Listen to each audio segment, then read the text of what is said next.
I know sports and fitness rants can't wait. You can go ahead and start greeting people. We just got a little background action going on as YouTube maybe alerts somebody. Yes! Once again, you guys know the deal, man. It's me and my man Nazar, the video footage. AOH, man, we are back with another Sunday Live. That's right, ladies and gentlemen. Thank you very much for all of you guys that continue to come through and support these live streams, man.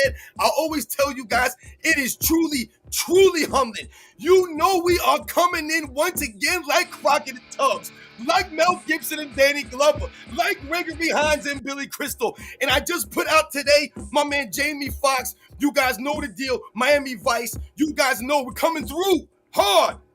Once again, Scissor Plays, I see you. Roland Curtis, Ghetto Pranks, Known Unknown, Renee 43, J Mo, Chase, Chris Garcia. You guys know the deal, man. Let's roll. Colin Farrell, my man, Jamie Foxx. Did you see that one? I forgot to say his name, my fault. Was that version good? That movie? I liked it, man. Had a lot of action. And they was gangster and they was cool and smooth, just like me and you. Spetka, afternoon from Europe. No way. With the name Spetka, you're from Europe. Never would have thought it. I recognize that name.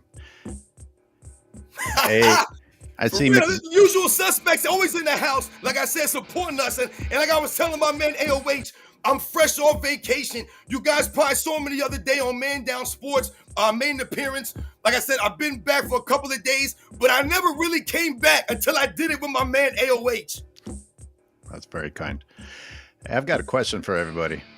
I'm going to pause that.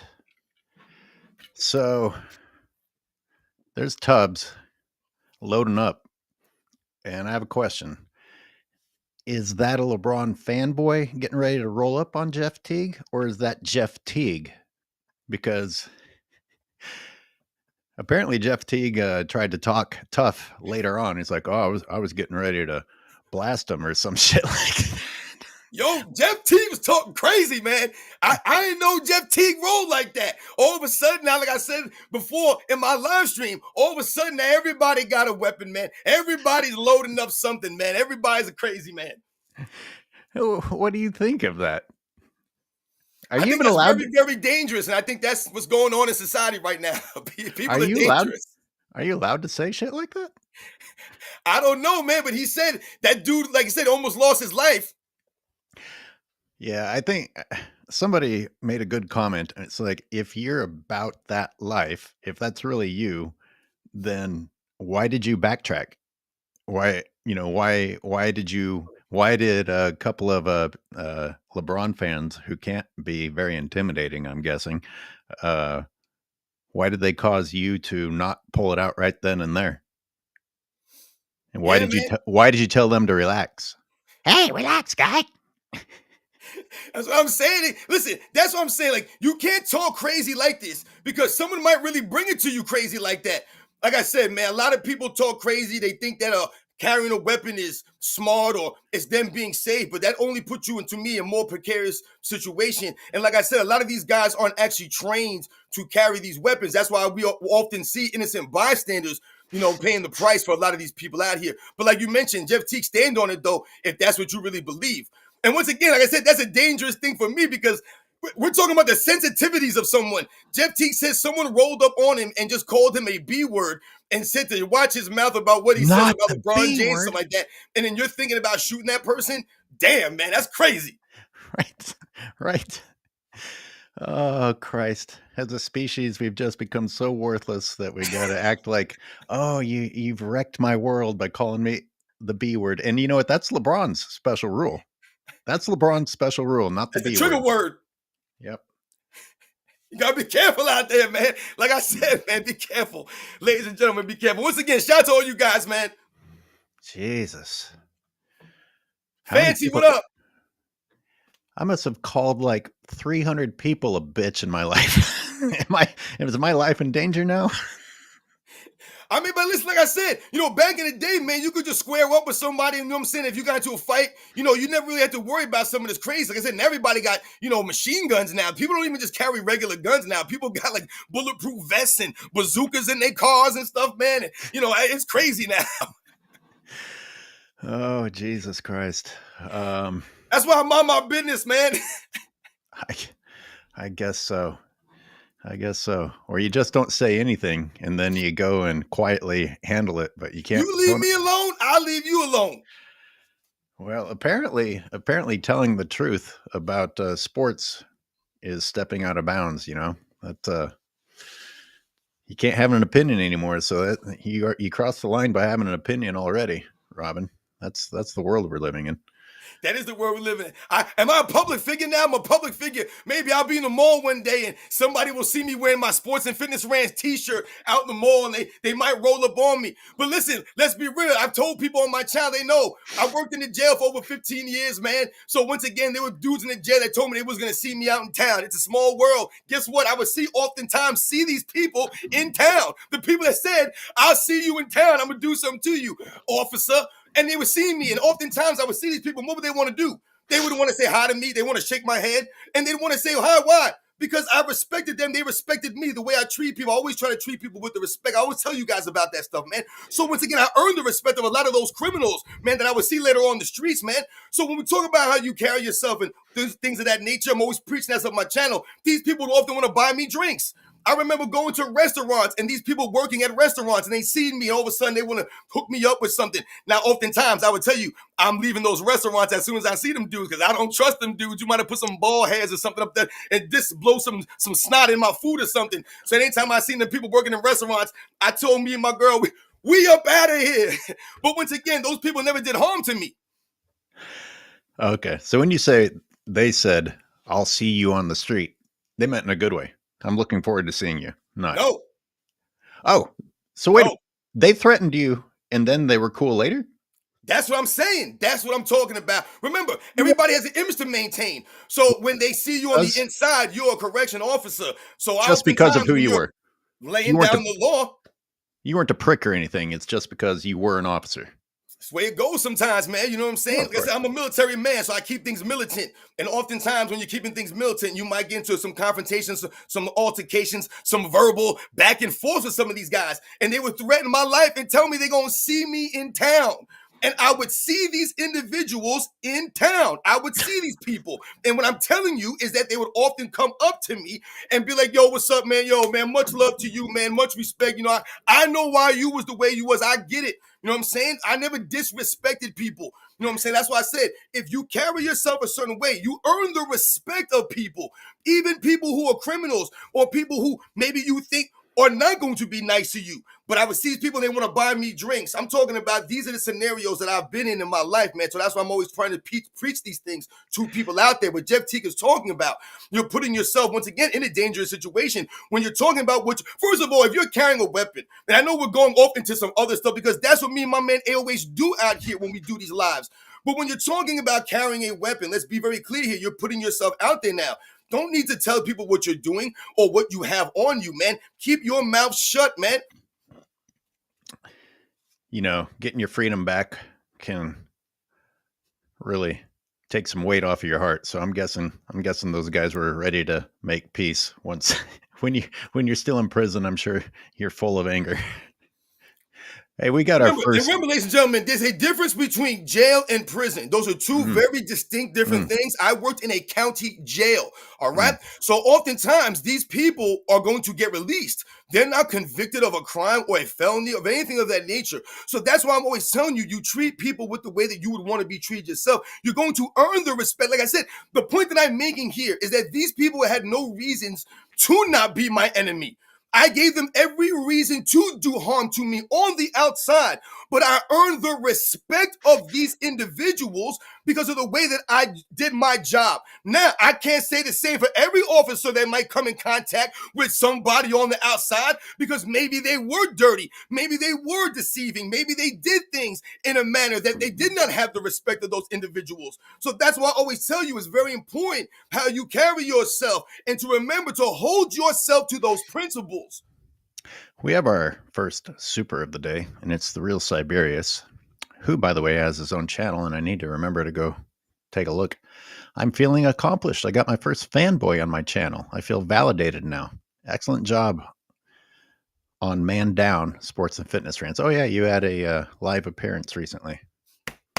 Yo, shout out to the real Siberius, man. Always coming through. Yeah, I was on Man Down Sports the other night. My man Mel invited me on, asked me to come on. He saw me and my man AOH doing the live that day, and he invited me on. He emailed me. So once again, I was on there. Thanks to everybody who came through and supported me in the chat there, in the comments. Like I said, it was a great time, man. While you talk to our chat, I'm gonna go try and gift you a membership because I looked up the instructions and it said that you need to go to somebody's live stream, which you are live streaming right now, in order to do it, which seems weird. I don't know why they would limit it to that. But yeah, I'm gonna go try and gift you a membership so you can watch my LeBron Plays the Five. It's a 6-part fucking series, and I finally finished it. That's what's up, man. My man LOH, man. I appreciate that. Yeah, once again, man, I see all you guys out there in the chat that continue to come through. Shout out to my man Hayden Phoenix, Nemo LA. I see you guys out there. Fancy, like I said, coming through again. Thank you. Chase 1738, my man Callie Young, always coming through. Heath Overledger, Birdman 423, David Young Sr. Yo, you guys are true. I said it's truly humbling that we'll do these live streams and you guys will come through, man. And like I said, I know sometimes I go off on tangents and I be rambling on about topics that we probably you never think that we're gonna be talking about on these live streams. So I really appreciate you guys coming through, listening to what me and my man LH have to say. Like I said, the fact that people even care to listen to me or even care about my opinion on certain things, a lot of you guys will ask me, request me to do videos and talk about certain topics. That means a lot to me, for real. So once again, man, thank you to all you guys that continue to come through. Like I said, good morning, good afternoon, good evening, whatever it is, wherever you guys are, man. Thank you very much. So I'm looking at it, and it says one membership is $4.99. So I must be gifting your memberships, not my membership, because my memberships aren't $4.99. Damn, bro, you're expensive. Oh, once again, I don't even know this stuff. I do not do any of this stuff. Yo, forgive me if that's an expensive membership. I have no clue. You guys know I don't promote memberships on my channel. You put me in an awkward situation right now, LH, my man, because once again, this is not what it's about for me. You guys know that. So the fact that my membership is, I didn't even know you could modify this stuff. I can make it lower. I figure whatever they start you out as when you get monetized is the lowest one that you could be at. So once again, man, like I said, I don't even look into these kinds of things. I remember I looked into changing the picture. I think like every so often, like every 3 months or 6 months, that you remember your picture might change. I think I remember looking into that because I wanted to have like my own unique emblem in the chat. But other than that, I never looked into any of this monetary stuff. Like I said, I don't even promote membership. Listen, anyone's a member of my channel, man, and you guys are like, damn, this dude shit is expensive, man. You know what I'm saying? Yo, get rid of the membership. My bad, y'all. Like I said, I didn't even know it was like that. I'm not here for none of that stuff, man. Like I said, I don't really promote the membership. Is literally, it helps me to highlight certain individual people that I know constantly are commenting or have constantly been, around my channel and supporting my channel. So once again, man, my fault, man. My stuff is expensive. That's not what I was trying to do here. But anyway, I'm now a member. And I have to cancel that by next month because I can't afford that. Yeah, word. Listen, I feel you. Stop. I'm fucking with you. But it does make me think about somebody. I saw one comment, and I don't, spend too much time replying to these things, but it was kind of funny. Somebody was like, I used to be a big fan of yours, but everything's members only now. I'm like, a big fan, apparently not 99 cents big. Apparently not 99 cents. That's how much it is, 99 cents. Wait, so yours is 99 cents, is mine is $5? Yeah. Wow. Yeah. That's insane, your minimum. Your minimum. I think you have your minimum is $5. Damn, my bad, people out there. Yo, shout out to everybody on YouTube, man. And anyone that's in my membership. Shout out to my membership, man. Damn. Yeah. Yo, put that $5 for, brother. Yo, that's what's up, man. Absolutely. Yeah, I have a new appreciation for people that are gifting your memberships. They're spending some cash. That's crazy, man. Y'all gonna make me cry, man. I always tell you guys that. I do appreciate all my memberships. I have varying levels, and I have like 3,000 motherfucking videos. If people want to complain, I've got plenty for you to go watch for free. There Jesus you go. Christ! Yep. Yeah. You be putting your LH be putting the work, and they know LH be putting in the work. Oh man, The czar of the what? video footage. Why does Leo say space and fitness rants? Is he still talking about the Earth is flat shit? Oh, Or again, it's got to definitely be that. Absolutely. Shout out to Leo Zakari for coming through. Once again, thank you very much, man. Space and Fitness Rants. I like that. I told you, I was thinking about starting off a spin-off channel and just start ranting, rambling about that. That's not my expertise, though. Spetka with a check super chat. Oh, I think that's check. I got to go back.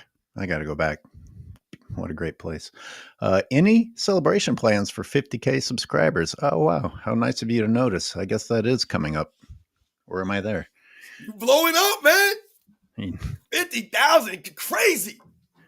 yeah. So what you going to do, man? You going to do something? I guess I should, huh? You going to get your hair permed? I'm there. You know what? You know what I did once when I was young? Because this is actually pretty close to my real hair, believe it or not. I got my hair straightened one time because I wanted to look like everybody else. That's funny, man. That's pretty funny. You went like Snoop Dogg? You got your hair straightened out? I tried. It didn't work very well. Like my brother did that, man. My brother once did it. He got his hair straightened out. He thought it was cool like that. Thought it was like some West Coast gangster pimp or something. And my brother went and got his hair straightened. I was like, dude, what are we doing, man? We from New York, man. We ain't doing that stuff. The real Donald Trump says, thank you for all that. I got to look at the channel if it's actually, I don't know. Sometimes it's satirical, sometimes it's real. The real DT, thank you for all the hard work. AOH and SNFR. Will JJ Redick be fired after LaFlop leaves LA? And what happens to Bronny after LeBrick retires? I thought about this when everybody said, oh, there's a new sheriff in town and it's over with for LeBron. And I think I already said it on our live. I was like, if this was true, JJ'd be gone. And Bronny would, they can't get rid of, I don't know. How does the whole buying out thing go where you just like spend the money so that they aren't there anymore? But especially after re-breaking down the 2025 playoffs between the Timberwolves and the Lakers, JJ should have been fired like 30 fucking times over. Like his strategy was absolute shit. Shit. The Timberwolves were bad, man. You remember how bad the Timberwolves were? Yeah. Imagine the shellacking the Lakers would have taken from someone else if they would have matched up with someone else in the first round. I mean, you see how the Denver Nuggets ended up taking the current champions to 7 games, right? I mean, what would the Nuggets have done to the Lakers this year? We weren't thinking very good things about the Nuggets this year, but they gave the Thunder maybe their best series. Yeah. I mean, listen, you made some really great points when we talk about JJ Redick. And, I talked about some things during the regular season, and I made some videos about how the Lakers often came out of halftime. They came out of halftime flat many, many times last season. And that falls directly on your head coach, and that falls directly on your leadership. So we often talk about LeBron James and the leadership or lack of leadership from him coming out of those halftimes, and the Lakers being flat, looking like they had no energy, and they were getting outscored, giving up oftentimes double the amount of points that they scored in a lot of those third quarters. And for a lot of those times, they lost those games more often than not. That was a clear indicator of whether they were going to win or lose the games. Oftentimes, how they came out in that third quarter. And they were getting blown out of some of these third quarters. We're talking about like 33-13 in some of those third quarters. I remember that I looked into 31-17. They were getting beat in some of those third quarters. and they just came out with no energy. So I talked about how JJ Redick's got to start fixing these kinds of things. And that goes to your lack of consistency overall. We talk about LeBron James load managing and missing games for no reason. Remember, he disappeared for like a week. They didn't even know where LeBron James was. He was just gone for like a week, man. Oh, where's LeBron James? We don't know where he is. He's in LA. He's at home. I don't What's know that where bitch? he was.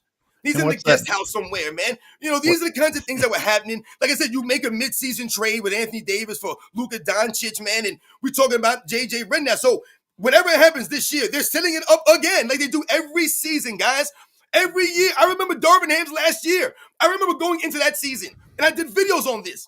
Coming into Darvin Ham's last year on the Lakers, they talked about the Lakers being revamped. Those were the wordings they were using. The Lakers were retooled and they were revamped coming into this season. Remember, they said LeBron James was in the gym earlier than everybody else? These are the reports that were coming into Darvin Ham's last season, guys. Last season. And what happened during the season? They started making excuses. LeBron James is missing games for no reason. They're blaming Anthony Davis, even though he's doing everything he could do out there on both sides of the damn ball. And the Lakers ultimately did nothing because they were never a consistent contender like that. They could never get together. And they always blame someone else. And Darvin Ham was gone. It's going to be the same thing with JJ Redick. They've made all these moves now. Look at it. Everyone's promoting the roster. All I see is DeAndre Ayton now. All I keep talking about is Marcus Smart now. They're talking about, oh, they got this guy. It's insane. I asked a question in my final episode of LeBron Plays the Five. Is Maxi Kleber? How do I say it? Kleba? How do you say it properly? Maxi Kleba? Yeah. Yeah, I'm as professional as the ESPN motherfuckers that don't bother to learn the name properly before talking about it. People consider him an asset or not? Because like they don't even talk about that. But you know, I pointed out like he would be about the biggest guy on the Warriors if the Warriors had picked him up. Yeah. He's not a small dude, man. And I remember him being getting quite a few minutes when he was a part of the Mavericks before his injury, of course. Right? No, he was helping the Mavericks. He was a quality player for their team. You know, like I said, I don't think he's going to be one of those guys that you're going to be like, oh my God, they got him. But he's a guy that, once again, could be a player that could be an asset to your team because of his ability to stretch the floor at that size. But these are the kinds of things that happen every season. They make the moves every year for LeBron James, and then they say they need more. Right. Right. So, I mean, his career is over one way, either way. Like, whether he helps the Lakers or not, it doesn't matter. He's on LeBron's team, and he's just, his career's over. He's fucked. He is forever doomed to be a minimum guy, a scrub. Remember, the burden is on LeBron James' teammates. That's why I always laugh when they talk about the moves that the team makes. Right? That's why ultimately they say they need more. It never works for some reason. It's inconsistent all the time because LeBron James ultimately forces everyone else to have that burden. The burden's on Maxi Kleber now to learn and figure out how to play with LeBron James and where he needs to be so LeBron James can stand around and then throw a last-second pass and look cool doing it and get an assist. Right? Oh, my God, an amazing pass from LeBron James. The dude was standing dribbling the ball. Everyone else is running around, coming off screens and coming off this.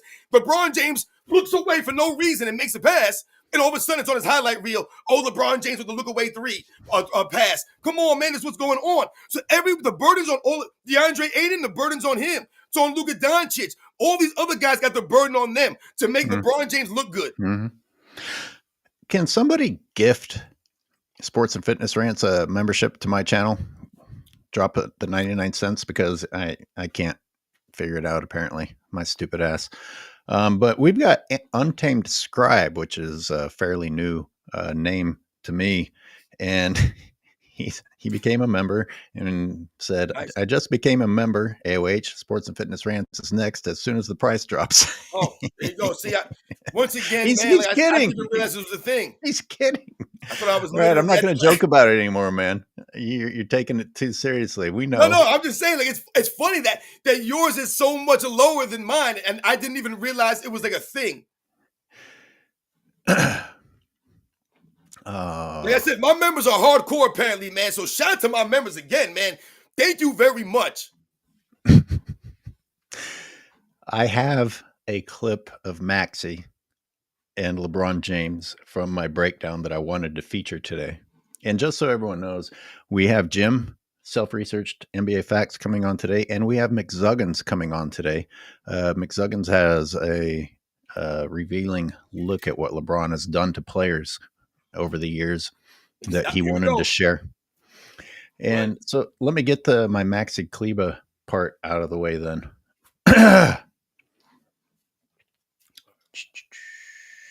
me just cue it up. And here we go. I removed the sound.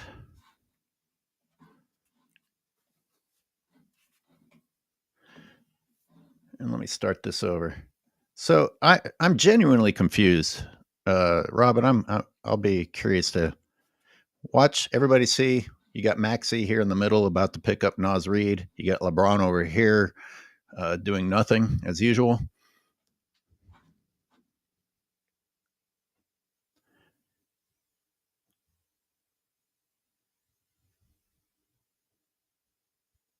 Did everyone see what I just saw? It's going to play again, so you have a chance to watch it again. Look at LeBron run toward Gobert, hit the brakes, and then bail out of the situation. Now, I know fanboys have excuses for it, but I don't understand how this can possibly be the right decision to leave Maxi guarding two big men, as if that could possibly ever be successful. And at the end of it, the part that I didn't include in my breakdown is I realized Maxi is actually looking at LeBron at the end of the play like, what the fuck? And I was actually wondering if Maxi... I just noticed that when you said that. I was wondering if Maxi's even still on the Lakers because you can't do things like that. Did you say, I thought the same thing. Wow. As soon as you were saying that, I'm like, he's looking at him just like, he's like, yo, where you at? All right. Do we have any fanboys to defend LeBron's low basketball IQ here? Because I'm sure they're going to say that everyone else needs to rotate somehow. No, and you hit around the head. Hey, wait, you said it's a low. Listen, there's two ways we can look at this. Either one, LeBron James gets faked out by Naz Reid's pass attempt out to DiVincenzo, or like you said, number two, more importantly, is a low IQ play. Because let's be real here, like you said, Gabe Vincent is standing right up here. So if Gabe Vincent is here, why does LeBron James feel that he's guarding all three of these men by himself when Maxi Kleber is playing in between these two? And why would you fall for a ball fake out there when there's no one underneath you? So like you said, it's a low IQ play either way you slice this right now, because to me, like you said, even Maxi Kleber is like, okay, let me try to hold up. And this guy does a commendable job of making Naz Reid make a decision and Right. like try to play both players at the same time and give LeBron James enough time to react. And like you said, he gives LeBron James enough time, and then he looks at LeBron James like, yo, why are you not here yet? Look at LeBron just watch defeated as Maxi actually covers the ground. Like Maxi actually has to go play defense while LeBron just stares at the play. And LeBron James guarded no one on that play, so he didn't even run all the way out to DiVincenzo, and you could be like, okay, he cut off that pass. He didn't even do that. He literally went with the fake, stood in the same spot, and then gave no effort to react to what was going on. Right. Whatever excuse you want to make for LeBron, at the end of the day, he guarded nobody. And I pointed out this isn't the end of the game, and you aren't up by 2 desperately needing to prevent a 3. You know, if you're going to say that he needed to go out and guard DiVincenzo or prevent the pass to the 3, no, you need to prevent the guaranteed 2-pointer, because passing to Gobert unguarded is pretty much a guaranteed 2 points. And this is the first fucking period. You don't need to pretend to cut off the pass to DiVincenzo while leaving your teammate fucked underneath. And here's Maxi. You guys tell me, is he looking at LeBron? And is LeBron intentionally not making eye contact? Look where LeBron's looking. See, and these are the plays that add up over the course of a game. Look at him. Maxi's about to... Right. These are many games in many plays in a game for LeBron James. So even if it's like, okay, that wasn't LeBron James' fault on that play, somebody wants to make that argument, or it was somebody else's fault, they were supposed to do X, Y, Z, LeBron James was caught in no man's land, whatever. These are the plays that we see often from LeBron James, where he just stands there and does nothing for an entire play. Like I said, he guarded no one there. He didn't even go all the way out to DiVincenzo. He did not stop that play. What ended up really happening here is Nasir Reed was actually surprised that Rudy Gobert was open. So he ended up dropping it off to Gobert because he's like, holy hell. He fakes no one out. He fakes LeBron James goes no. He's wide open. There we go. He's like, I've never seen defense this bad before. I don't know what to do. No one moved on that fake right there. Who did he fake out? And there goes LeBron James just standing there. Oh, no. Like, where's the effort, though? Where's your desire to win? Why aren't you sprinting in there trying to do something? Because, look, LeBron quits. And in the time that LeBron quits, Maxey is running over. Oh, and then we had I intentionally included Jackson Hayes' face at the end because we were sold this bill of goods that the big men on the Lakers were so bad they were unplayable. It's not true, first of all. Secondly, how could anything be worse? How could anything be worse than JJ Redick's strategy of putting LeBron down there? Because that game was a fucking annihilation, particularly when it came to Rudy Gobert. Rudy Gobert's career was resurrected when LeBron James supposedly played the 5. Well, remember, they said that JJ Redick was always saying that LeBron James' greatest strength out there for the Lakers on defense was his voice because he had everybody in the right spots. Well, he didn't have everybody in the right spot apparently on that damn play.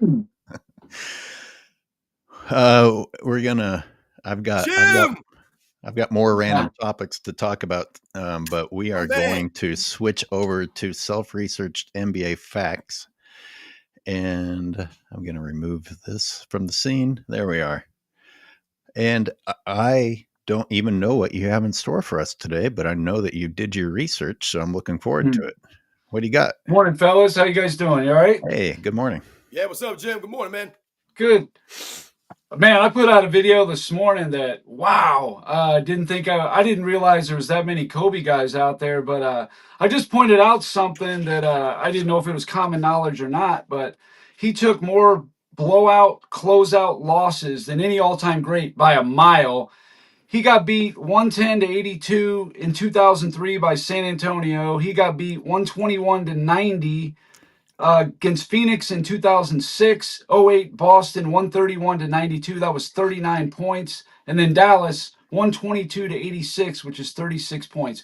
No other all-time great has 2, and he's got 4 of them.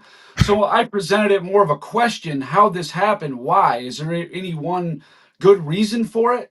And people are just nuts about it. I mean, they just can't accept it. Oh, you're hating on Kobe. No, I'm just asking the question. Does anybody have a viable reason why Kobe, of all the all-time greats, took so many closeout losses? Does anybody have any good answers?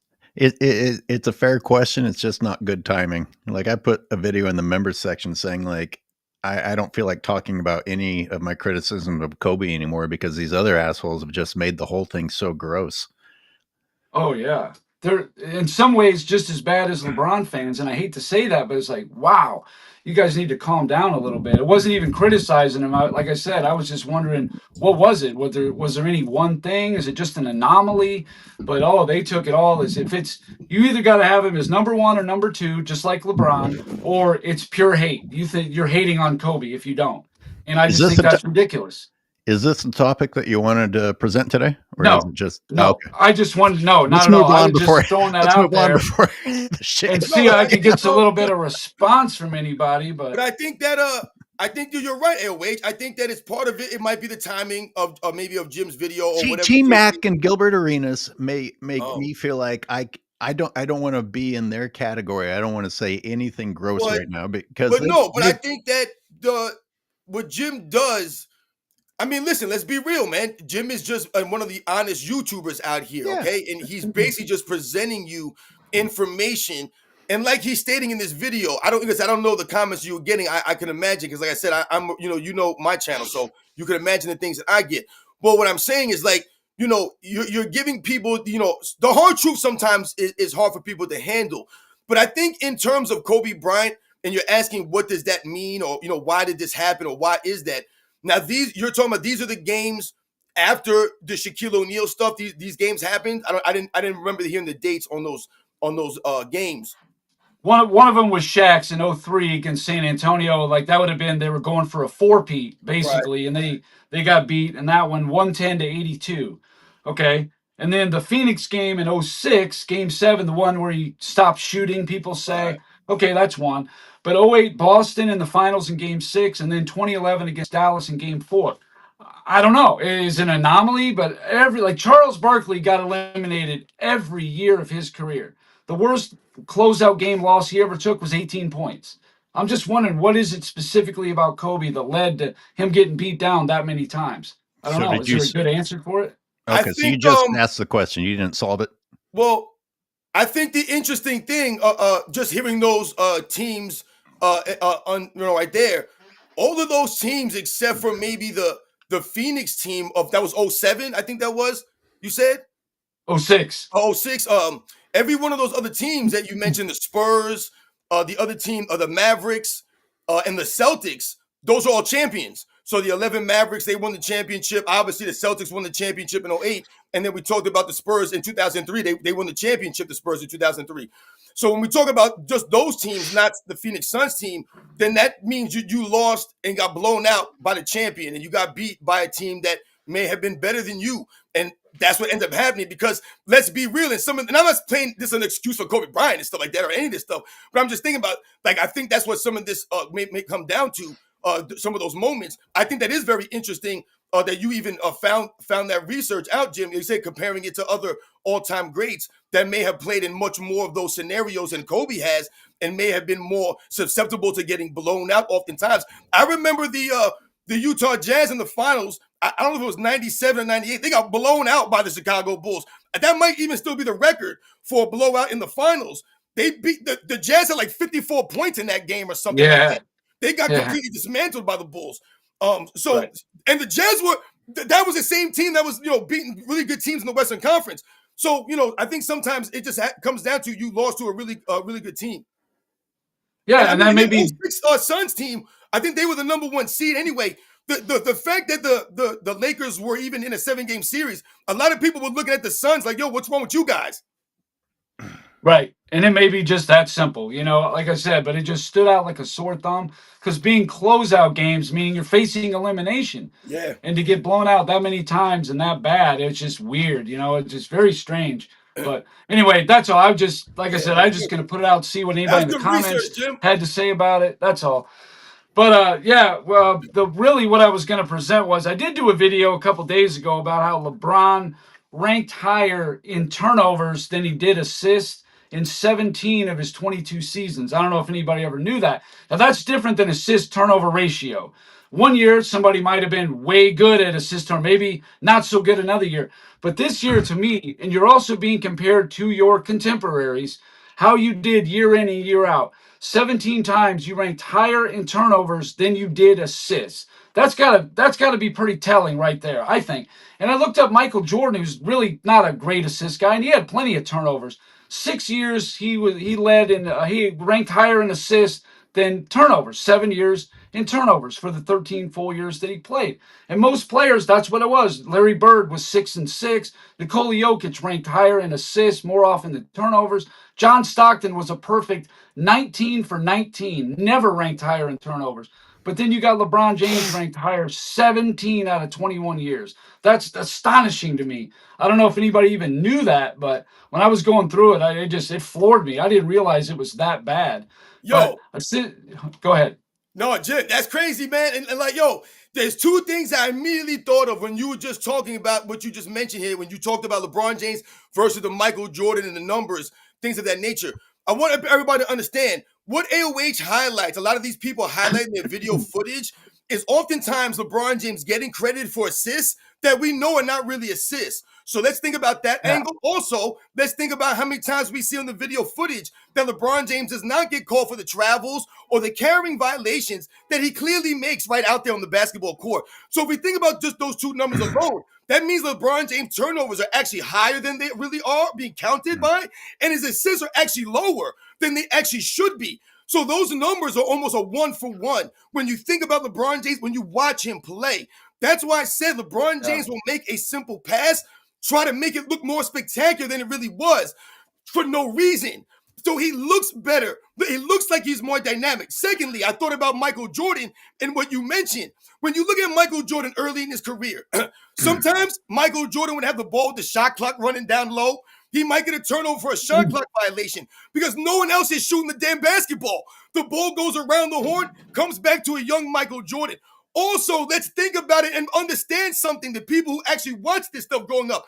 What did you see Michael Jordan often get called for? Carries and travels, offensive charges. You saw him get caught. Those are turnovers.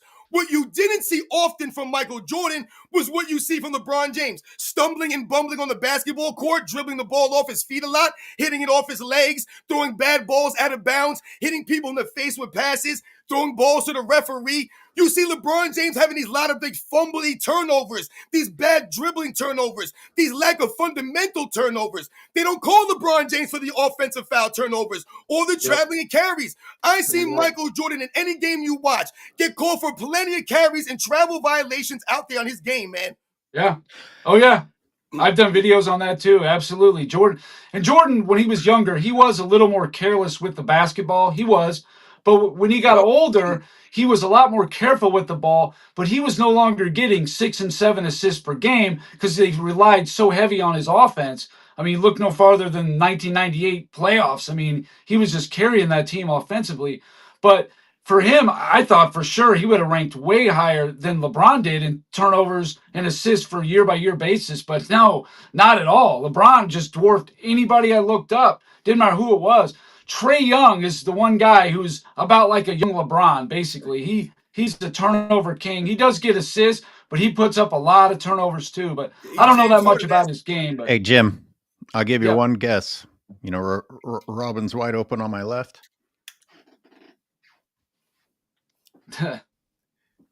What is it? Oh, that's it. That's what he does. He makes a simple pass and try to look crazier than it was. He has to always do that. I don't know how he gets it to the wide open guy on his fucking left. Jordan's not even over 3,000 turnovers for his career. And he's going to continue to fall down on the ranks. He's not even in the top 30 in turnovers, Michael Jordan. It's insane when you put together the amount of times he had the ball in his hands. Even if you don't want to look at the usage rate or any of those kinds of things, just watch the games. Look how many times Michael Jordan touches the basketball and how few turnovers he has. You know who has way more turnovers than Michael Jordan already? Kevin Durant.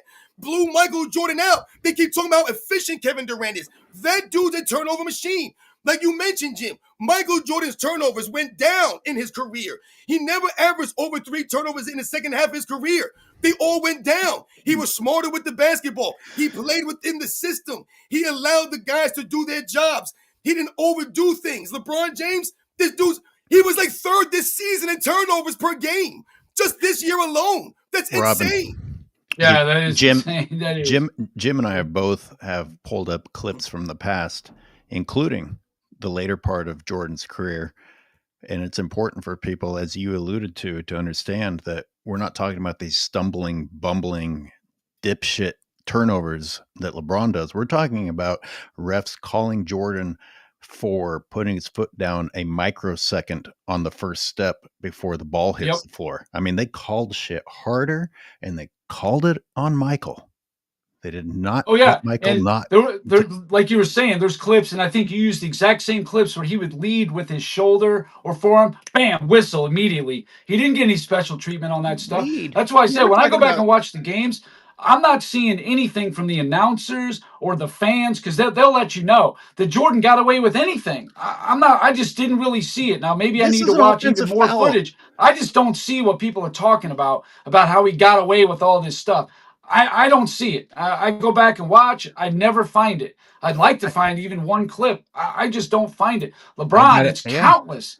Practically every time that guy's got the ball, he always shuffles his feet. He's always leading with that forearm, that shoulder. It's just what he does, and he never gets called. It's unbelievable. Man, we've reached the point to where we don't even start debating it until they've taken 2 or 3 steps too many. And here we are talking about Jordan, like, taking his first step as a microsecond too soon. But this this is a clip that I've had a few times. This Jordan going like this with his elbow as he drives is an offensive foul. That we've seen called. Yeah. I'm not kidding. And exactly like you said, Jim, I've heard it so many times that I kind of conceded. I was like, yeah, of course Jordan got calls. So, they all help the superstars. But I'm actually not really seeing that much evidence of it. That's what I'm saying. Where? Give me a series. Give me a game. I'll look it up. I don't see it. I really don't. I'm sure it happened, but nothing that blatant, that's for sure. There's plenty you can point to LeBron where he takes like 4 or 5 steps, makes a layup, he shuffles his feet. That one famous play where he takes 9 steps before making one dribble. I know you guys have all seen that. I mean, I think you've probably had it on your thing, AOH. So yeah, I mean, it's unbelievable that people would even think about comparing Michael Jordan to that, And again, I'm sure at some point maybe he did, but no more than anybody else, he was not getting special treatment. I hate when people say that because there's just no evidence of it. Again, when you research these things, just like the Gary Payton shut down Jordan in '96, Scottie Pippen locked down Magic in '91. When you go and actually watch it, it's not true. It just somehow got started from some entity and just grew from there, and people just accepted it as common knowledge, but it really isn't true. Mm-hmm. Yo, it's crazy. If I'm not mistaken, LeBron James, I believe, is still like 2 fouls away from passing Michael Jordan on the all-time personal fouls list. And he's played like almost 500 more games than Michael Jordan. It's ridiculous. When you look at how many fouls per game LeBron James has been called for in his career, it's laughable. When you look at how many times LeBron James has had 4 or 5 fouls in a game, it's laughable, man. Not even close to Michael Jordan. Michael Jordan had 4 or 5 fouls. He was in foul trouble so many times in his career, especially early on, man. They called a lot of fouls against Michael Jordan because of the way he played. He was aggressive. Like I said, he would get offensive fouls trying to dunk on people, driving into people. They would call those offensive fouls against Michael Jordan, man. He'd be out there trying to block guys from behind, slapping them on the wrist, hitting them on the head. They'd call those fouls against Michael Jordan. He'd be reaching for steals. They'd call those fouls against Michael Jordan. When you look at the way the game was played, and they talk about the foul calls that Michael Jordan did or didn't get, the one thing that we know for certain is that when Michael Jordan took a lot of those fouls, those were legit NBA fouls. This man was getting hit hard. These weren't fluff and buff fouls. These weren't feather touches. This man was getting clothesline in midair oftentimes. I saw plays where guys literally just grabbed his ankle to trip him up, grabbed his ankle.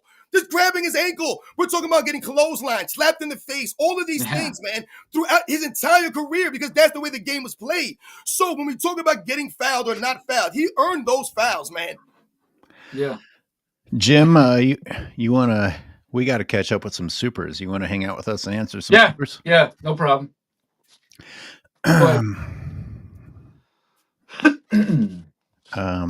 Let's see. Where is it? Somebody gifted a super to you. I think to you, Robin. And gifted a membership to you. And we have. Did Uncut Hoops come through? I thought I saw Uncut Hoops earlier. Yeah, I threw. I think he said salute.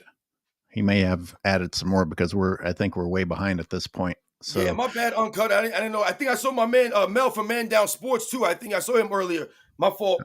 All right, let's catch up. The real Siberius, if you both had the power to change one thing in the NBA, what would it be? Let's just pretend that he said, if you three. For me, it would be consistency in the rules. All games called the same. Boy, I say that all the time, don't I? All we want is consistency.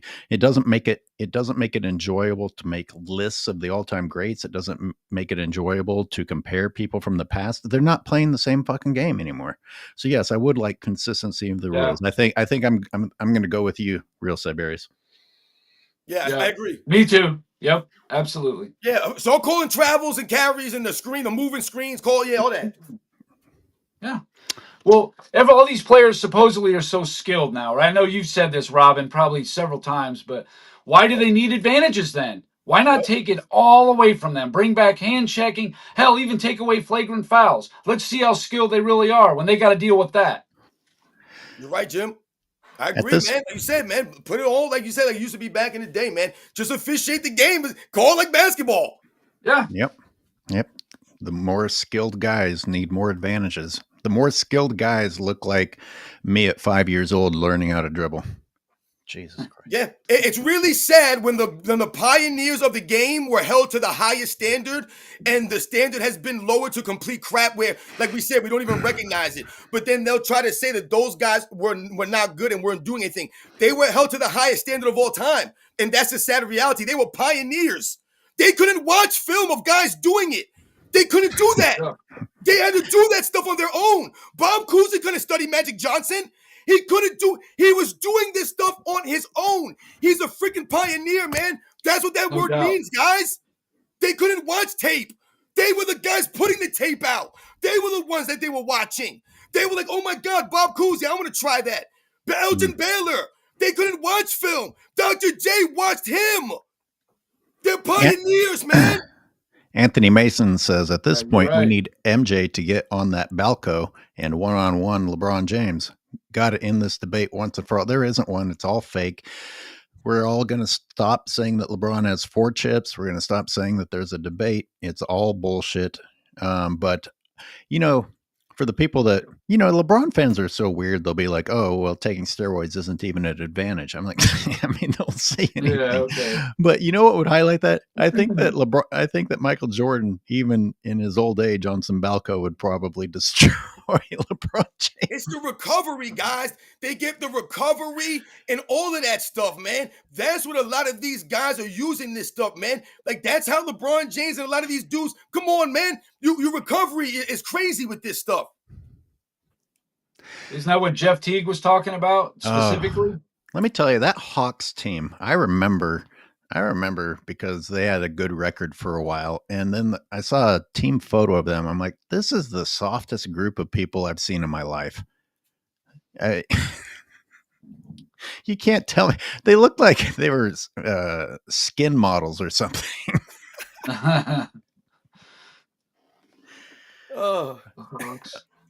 Titan Long. I mean, I'm sorry. I mentioned that because didn't Jeff Teague praise his team that did nothing? Like say, oh, we would have done this and done that. Everybody is woulda, shoulda, coulda. Now Shaq's doing I could have done this with T-Mac. It's the insecure people that left something on the floor who didn't do it while they were there. And Shaq accomplished a lot, but Shaq didn't do what he should have done. And I think it eats at him. Shaq had it too easy and he got lazy. Anyway, I'm not trying to talk about Shaq. Let's get to Titan Long because we still have McZuggins with his own presentation coming up. And we only have Jim for a few more minutes. Let's get through some supers. Membership.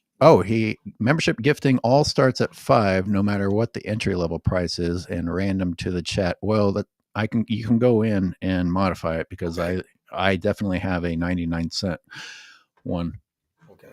LeBron was always afraid of Rudy, says Meg, a longtime supporter. I mean, LeBron rarely will match up with anyone that isn't smaller than him. I mean, seriously.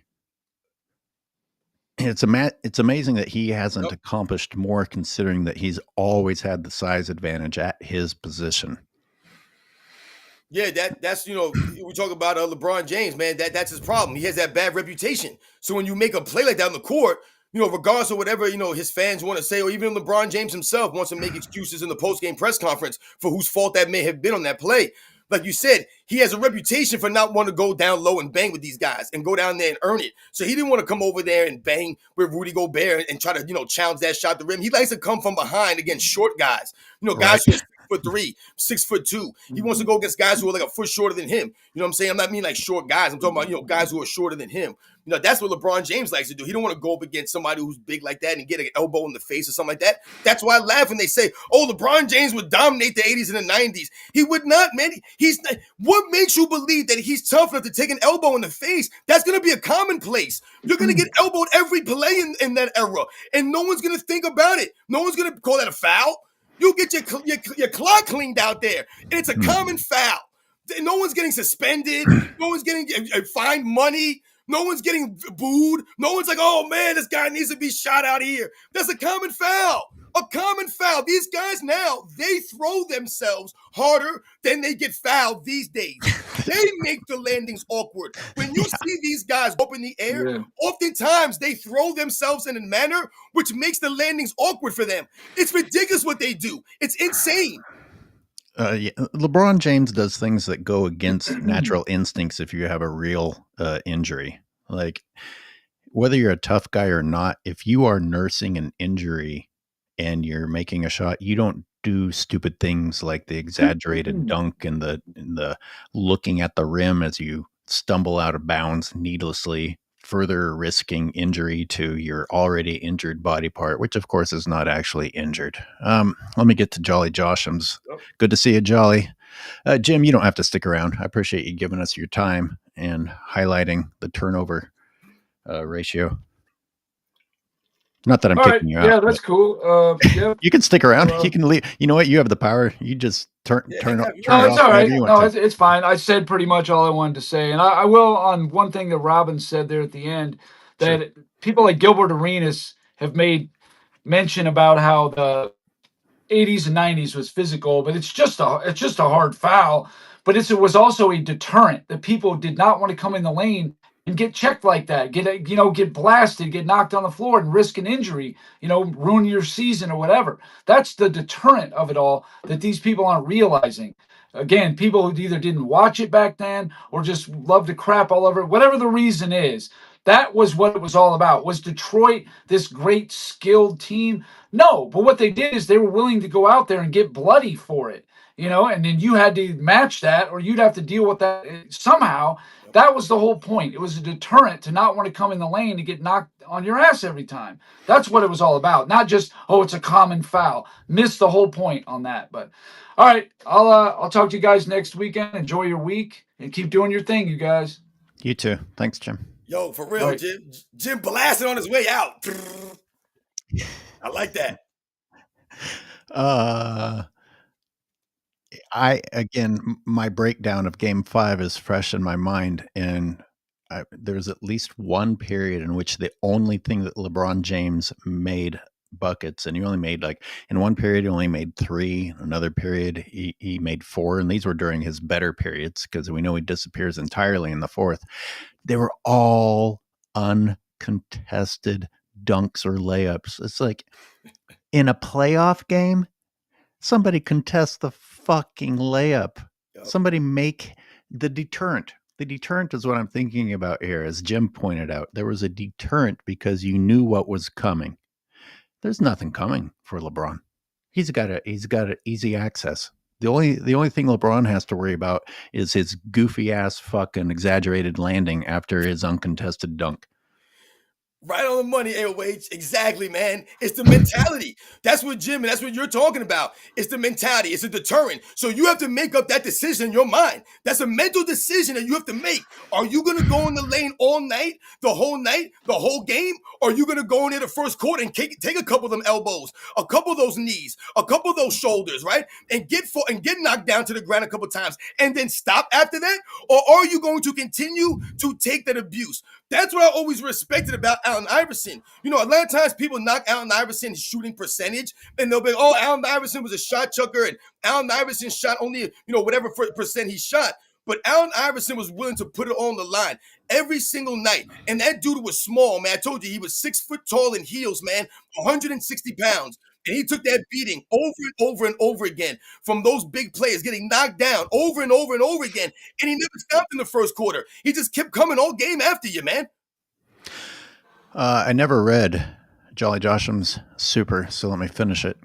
Good morning, gentlemen. Thanks for highlighting the two greatest minds in basketball, JJ and LeBron. Haha, showing off their defensive scheming ability. Yeah, JJ should not have a job anymore. If you want to judge JJ by the way that we judge other Laker coaches that have been fired, he should have been fired and then some. We have McZuggins coming up shortly, ladies and gentlemen. I see McZuggins in the waiting room. A little patience. I got to shoot through a couple of more chats before. And I appreciate everyone being here. I can't put them all on the screen or read them all. But Robin, if I miss any supers, let me know. Okay, yeah, I'll try to help you out here.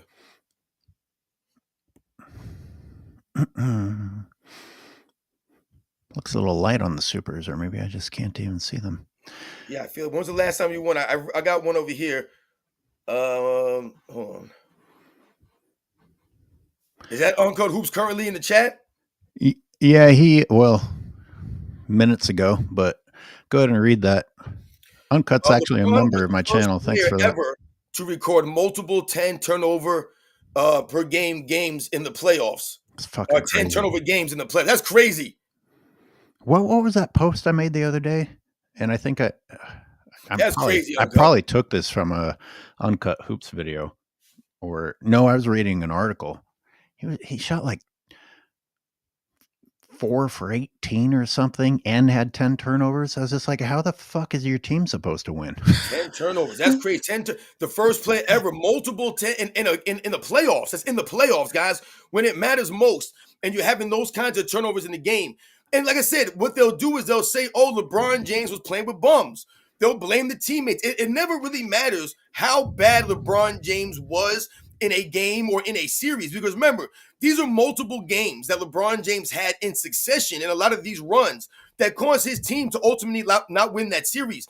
And they always put it on the teammates because they'll read off the names and they'll try to make it seem like, oh, who are these guys? We don't know who they are. It's funny how the LeBron James people don't know any of LeBron James teammates, but they'll be quick to tell you about John Paxson. They'll be quick to tell you about Steve Kerr. They'll be quick to tell you about Scottie Pippen and Dennis Rodman and all these other guys, BJ Armstrong and Horace Grant. They know all about all those guys, but they got no energy for LeBron James teammates. It's hilarious to me. Mm-hmm. Good point. McZuggins, who's coming on soon, super chatted and says, Jim, who's gone now, sorry, bad timing.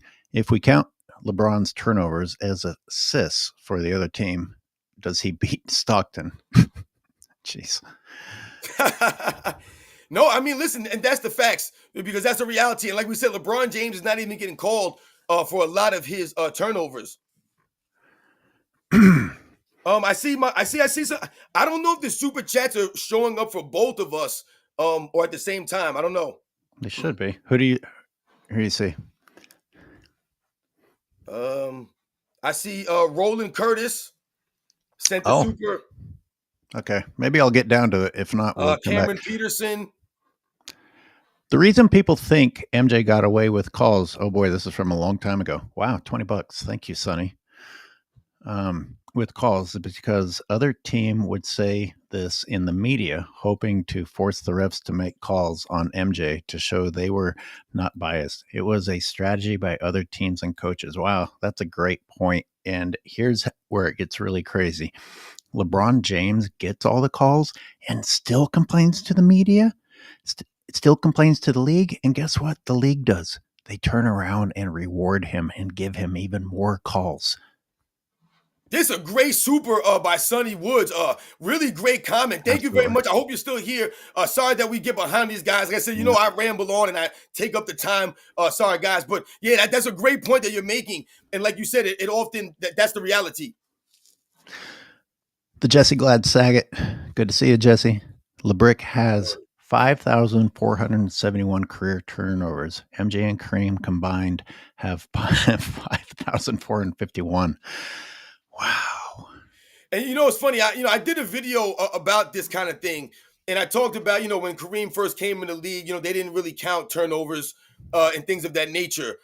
So we talked about what the number means and things like that. But it just this is what we're talking about with LeBron James. The numbers. That's why we often say it's not necessarily the numbers that are going to tell you the whole story and that are going to make you or tell you how great this guy is. And they love to point to LeBron James' assist numbers to inflate his passing ability. But those two things are not necessarily correlated with each other because of the way that the games assists are counted in today's game and the way that LeBron James is efficient. Like I said, if he's getting called for these travels and carries and he's actually getting the assists and wait, remember the video you did? You put it out there. This dude made a pass. It was 5 dribbles. This dude, how many dribbles was that we saw this guy take? 5 dribbles we counted. Four dribbles we counted. 4 dribbles we counted. Made him move 4 dribbles and still was credited with an assist. That's not how it was counted back in the day for Magic Johnson or for Bob Cousy or for any of these guys. Oscar Robertson. None of these guys' assists were counted that way, guys. So when we talk about the numbers and directing that to your passing ability, it's not one and the same. Robin, the first fucking dribble was on the other side of the court. Yup. Um, Insane, man. It's not the so same thing, guys. I see the Roland Curtis super coming up. We have to get to Sonny first with another generous super. Thank you. Now people are pushing the coach's strategies as facts today. Phil Jackson did the same thing, using the media to manipulate the refs. Yeah, I suppose to an extent. Yeah, shout out to Sonny for coming through again, man. Go ahead and read Roland if you want to. Oh, yeah, shout out to Roland Curtis off Vermont Ave, my man coming through. Where would you guys rank Shaq and Kobe? Where would you guys rank Shaq and Kobe in the top 10 if Shaq and Kobe had completed the 4-peat in 2003, but still ended their careers with their 4 or 5 titles? Ooh, that's a really good question. I mean, listen, when you look at how they ranked Kareem Abdul-Jabbar and Magic Johnson, according to the Bleacher Report, they had Magic Johnson and Kareem Abdul-Jabbar right behind each other. So it might be something like that. But that's a really good question to my man Roland Curtis, man. You know, that actually makes me think about something I wanted to ask on here. If Jordan had not retired the first time or the second time, which of those times do people think is more likely to have been a 4-peat? Ooh, yeah, that's another good question. I think that when we talk, I mean, listen, the Lakers had their opportunity. You know, they had their opportunity. They were together for a while. Shaq and Kobe played together for a lot of years, you know, before they started winning championships, you know, 97, 98, you know, 99. They didn't win championships those years. Kobe, Bryant, and Shaq were together. We know that was young Kobe and he was still developing, but they were still playing. That was like the young Pippen developing with Michael Jordan type of scenario. To me, they had their opportunity to win that 4th championship. I remember the commercials. There was a commercial. I don't know if it was a Sprite commercial. It was some commercial of Phil Jackson. And Phil Jackson walks in to like it was like a convenience store, and he plays a scratch off, and you needed 4 in a row to win. And he scratched off the first 3 and he won. And then it came to the 4th one and he didn't win. And the convenience store guy, the clerk behind the thing, said, it's hard to win that 4th in a row, right? And as he's walking out of the store, he turns and he smiles and he's like, I think it was like Mountain Dew or Sprite, whatever it was. But I remember these commercials because everyone thought that, you know, they had a chance to win that 4 in a row. They had the team together. Remember, they brought in all these other guys to try to win these championships. They had a team. The Michael Jordan scenario, he didn't get a chance to really do that. So we don't really know, you know, if he would have done it or what he would have done it. But I think it's more likely that Michael Jordan doesn't lose than what happened with the Lakers. True. I never saw that commercial. Interesting. Yeah. Cameron Peterson says, who is greater, Wilt in 67 or Shaq in 01? All right, boy, we got to, you know what, let's save that one and bring your boy from the Wilt Chamberlain archives back on to answer that one. I'm going hey, Will, Cameron. Hey, McZuggins, how you doing in the background? You mind if we read a couple more supers? I got the lonely one here. Everyone, McZuggins is about to drop some truth bombs on LeBron. That's going to wrap us up today as our main content. The lowly one says, I don't understand how LeBron James would be dominant anytime in the past when he's on the floor doing peekaboo in his own era. Thank you. If he's not doing peekaboo, his eyes are blinking like he lost his vision because somebody touched his fucking hip. That's what I'm saying, man. For real. Shout out to the lowly one, man, for coming through and just put it all in perspective. That's what I'm saying, man. You can't be on the floor rolling around, covering your eyes and looking to see if anybody's watching. You can't be holding your head all the time when there's nothing there. You didn't take the elbow from Alonzo Mourning. Remember, Scottie Pippen had that knot in the side of his head. He took a real elbow. All right, and that's Scottie Pippen. He took that elbow in the head. Right, and Michael Jordan says personal. LeBron James rolling around. There ain't no lumps on his head. LeBron James looking on his arm for a scratch. There's no scratch there. LeBron James gonna play in the 80s and the 90s? No, it's not possible. Not when you're doing that and acting that way. The real Siberia says for a player to pass LeBron in turnovers, they would have to average 6 a game for 82 games a season for 11 years and then 10 games the 12th season, and they would beat him by 1. Wow. That's crazy, man. The real Siberians. That's great. Well done. Well done. That's insane. Unbreakable record from LeBron James. And like we said, he hasn't even been counted. He probably has another 1,000, really. All right, ladies and gentlemen, I'm going to bring McZuggins in. McZuggins, are you going to have a camera? Are you going to turn your camera on? You're not going to turn your camera on. All right. Shall I read the paragraph that you emailed to me as an intro, or do you have your whole presentation queued up? Oh, he's ready. Okay. It was pretty. Let's see.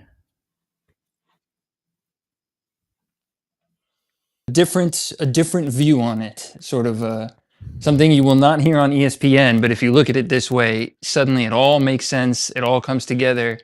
Is brutal. Do it. And he's basically talking about the middle class of the NBA being forgotten. Yes. And the working class, actually. And it's the worse working than class. you think. It's worse than I emailed you. All right, I'll shut up because I mean it was a great email, but if you don't need an intro, then I'll let you take it. All right. First, though, I did actually look that up because I really actually wanted the answer. I wasn't just being facetious. It's actually it's so if you add the assists and the turnovers together and treat them like assists for the other team, it's 10,847 assists, 5,224 turnovers. Stockton has 15,806 assists, which means if you count them together, LeBron only wins by 200. That's kind of crazy. 22 years, and it's only 200. But Stockton was playing with plumbers, whatever other dismissive shit. LeBron. Oh yeah. fans need We're to say. gonna talk about who's playing with who exactly. All right, we need an avatar for you or something in the He was future. counting those real I have smooth. one on. It's funny. I actually have one on the Google account on YouTube, but All right, I'll fix it. But doesn't everyone translate to this. this is McZuggins. He's a regular, and he sent a very compelling topic to me, and he's done some serious research on it. So, All right, yeah, let's give a listen. let's do it. Well, thanks for having me. Yeah, I'm pumped to be here. I'm pumped to contribute. Let's dig into it. So what I'm trying to do, I want everyone to see clearly how exactly LeBron's model works and how much he's done for the role players. You hear this, right? Like done for the teams, how much he's done for the game of basketball. So I'm going to ask, feel free to react, ask for clarification, y'all can interrupt, but if you wouldn't mind, I'm happy to answer big questions at the end because you got to see this. Okay. Let's do it. I clocked it under 10 minutes as promised. I hope it helps. But first, real quick, I see it in the chat. I see it in the comments. SNF, Robin, you mentioned it a few times, right? Today's players are so much better, right? They're not plumbers. They deserve all this credit, right? I want everyone to do me a favor here. Anybody who thinks this, keep that energy. Remember that you said that these are the good ones. These are the best role players. Today's players. That's right. Today's players are the best. Let's not forget that this is what we're talking. So let's see what happened to him. Okay. So I'm here to talk about empowerment, the player empowerment era, his legacy. There's going to be so much empowerment, you won't even believe how empowered we're all going to be. Y'all ready for this? Ready to be empowered? First, let me give you a little economics 101. It's an old pitch. It's called trickle-down empowerment. Here's how the promise goes. I'm the star and you're everyone else. We'll use all the money meant for the middle and working class to pay me fatter raises instead. And in exchange, we'll win more and I'll use everything I build to deliver better jobs, higher pay, career freedom, job security, all that. To you guys, so you'll actually be the most empowered. So crown me your king and let's go. And that's how it dies. Let me show you how this works. So there's 3 cap tools you need to know. Only 3. All right, there's a bunch of other smaller stuff and there's finesse to execute this. But to understand the model, you only need to know that it revolves around these 3 plus 1. It's a little joke, but you'll get it later. Tool number 1, bird rights, as in Larry Bird.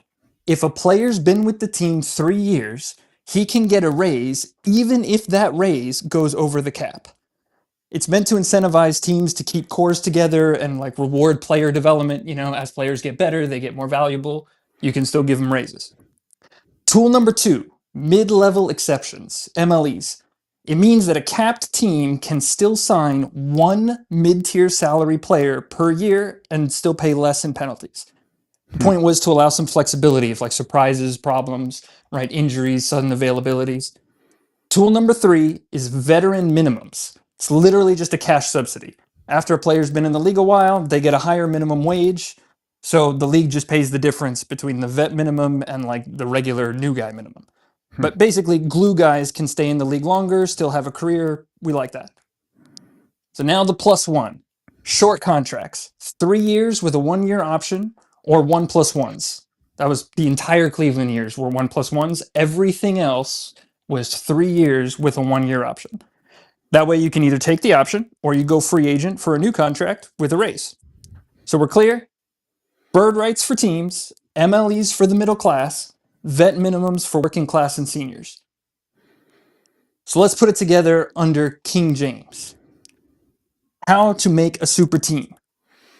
People think super team just means a team with a lot of great players or a lot of all-stars. Nope. It's got nothing to do with it. It's more than that. Nothing.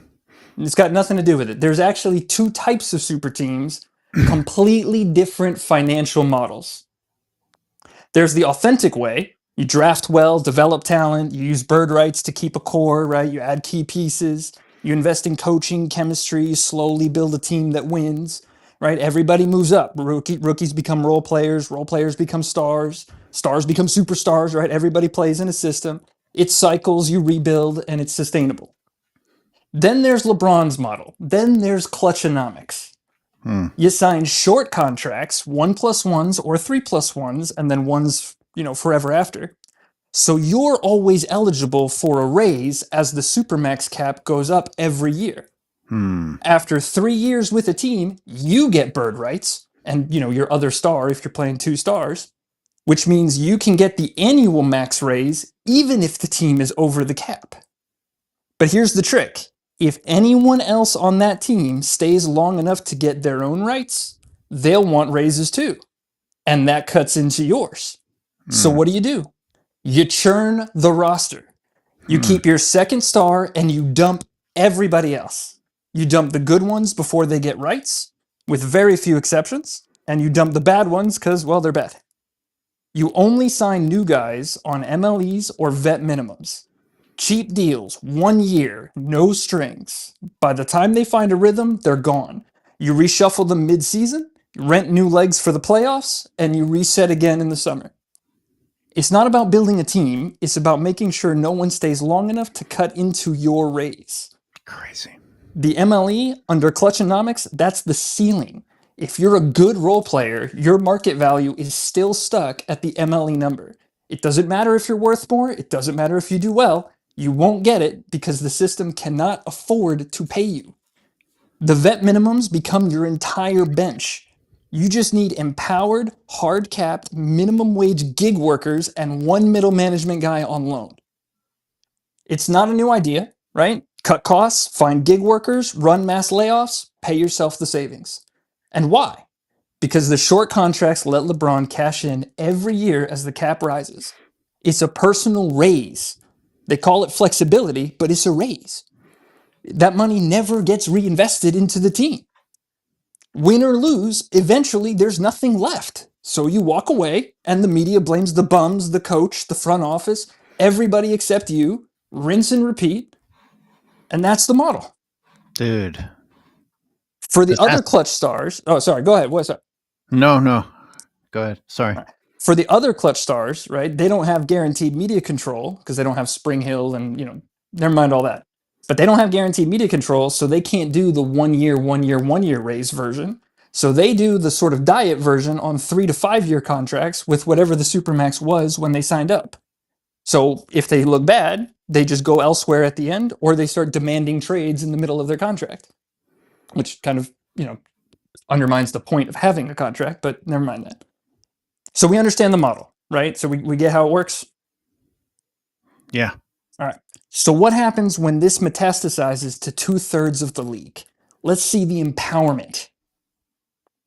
What happened to role players? In the 90s and 2000s, mid-tier guys made up 18 to 25% of the team cap on average. Repeat. Remember, the Repeat plumbers. that. The plumbers make 18 to 25% of the team's cap back in the day. On average now, in the clutch era, they make 5 to 10%. Wow. On clutch teams, oh no, this gets worse. On clutch teams, they make barely 4%. The team's entire cap, it's barely 4% that goes to the mid-tier guys. Contracts used to average 3 to 5 years. Now they average 1 year. And on clutch teams, it's 6 months to 1 year. The majority of players are actually free by February. Bird rights, those used to go to core and rotation guys. You used to move up with that. You used to be protected. Now, just no. There's not even an average. Just no. Just no, you don't get them. No rights for you.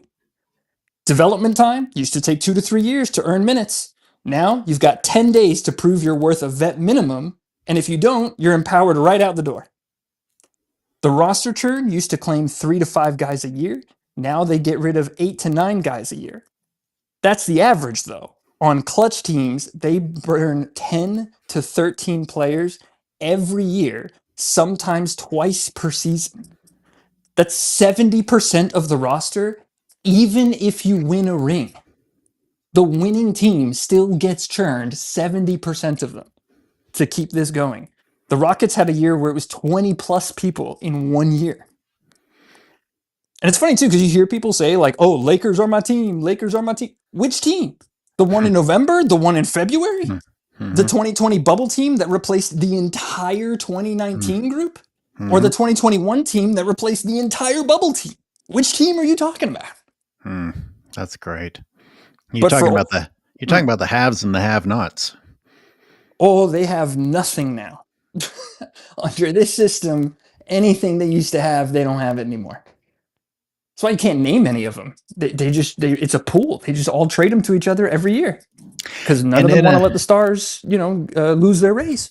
And in a society that values money the way that it does now, I mean, listen to LeBron fans who, when they get backed into a corner, will say, "Oh, well, he's a billionaire. What are you?" I'm like, well, he's greedy. Yeah. What you're saying is that he's greedy and everything matters about getting even more. Like these people who have more money than we can dream of still never have enough. And Robin, you talk about how being called a role player, you have to clarify to people that being a role player isn't a knock. But now we've kind of been trained to think that they are. And a lot of that is based on economics because of how we value money. How are any of these role players, if I could take McZuggan's example, ever going to be important or stars in our minds when they never have the chance to earn the money that we're being told they have to earn in order to be respectable? This is why there's no new face of the league. This is why the face of the league and the stars just get older and older and nothing replaces them. There's no system to replace them. Not under this. Okay, we need to commission a visual guide to go through this because this is some good shit. I'm happy to. But it actually gets worse if you can believe this. Oh no. Okay. One is sort of just a principle thing. Maybe some people won't agree with this, but I certainly, this is certainly what I believe. But for the old heads, for those of us who remember, the loss that hurts the most, they don't even have roles anymore. You think about Rodman, right? Big Shot Rob, right? Ben Wallace, BJ Armstrong, Michael Cooper, Derek Fisher, right? They had their flaws. Sure, they're not superstars, but they're great at something. They're defensive anchors. They're late game killers, right? They're closers, glue guys, right? Morale boosts, all that. They made teams work. But what's it now? You got 3-and-Ds who can't dribble and vet shooters who can't do fuck all else. It's plug and play. It's rent a guy. It's dime a dozen. Now I get it, right? I already know. But the game evolved, right? It's pace and space. It's not the old way. It's pace and space, guys. This is the new modern NBA. Listen here. Pace and space is ancient. All right? The ABA brought in pace and space. Soon as they finished building the pyramids, they started pace and space. This is not a new evolution. This is devolution. Even then, though, they still had roles. They still had systems. Just because you space the floor out for your great handlers, for your great shooters, that doesn't mean you just don't have them anymore. That doesn't make any sense. LeBron's way is NASCAR with rental cars and Uber drivers. Shout out to the Uber drivers, by the way. No hate. I'm saying you should get paid. But if you're not going to have a team, who needs a system? If you're not going to have a system, who needs a coach? Just grab the nearest podcaster and get out there.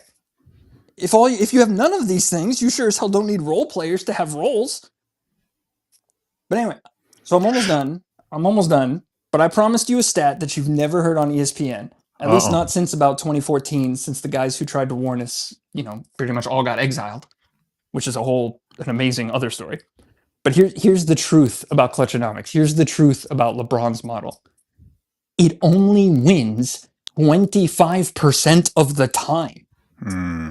We're doing all this for 25%. From 2010 to 2025, there were a select few teams who either didn't go clutch or they abandoned this model quickly. They kept their cores, they developed draft picks, they paid their role players that old school 18 to 25% of the cap. They're still paying that. They didn't do annual layoffs. Bird rights went all around. They had systems. They had coaches that mattered. They earned chemistry. They didn't rent it. Nuggets, Warriors, Knicks, Pacers, OKC, Spurs, later on Bucks and Boston. Those few teams beat LeBron's clutchonomics model 12 out of 16 times. They're the winners. They're the only ones still winning since the new CBA effectively banned clutchonomics outright. Like, imagine glazing Uber's CEO like this and only getting where you want to go 25% of the time. Like, imagine building statues to Bezos, but you only get your stuff 25% of the time. This doesn't make any sense. And I'll tell you who agrees with me, by the way, if you think I'm just some crazy guy on the internet or something. The league, the teams, and some 425 players, the entire middle and working class of the NBA, they all voted to kill this model in 2023. It was majority vote from all three parties, the entire league. The players' union, the front office of every franchise, the organizations, the league office itself, they all killed this. Or tried to.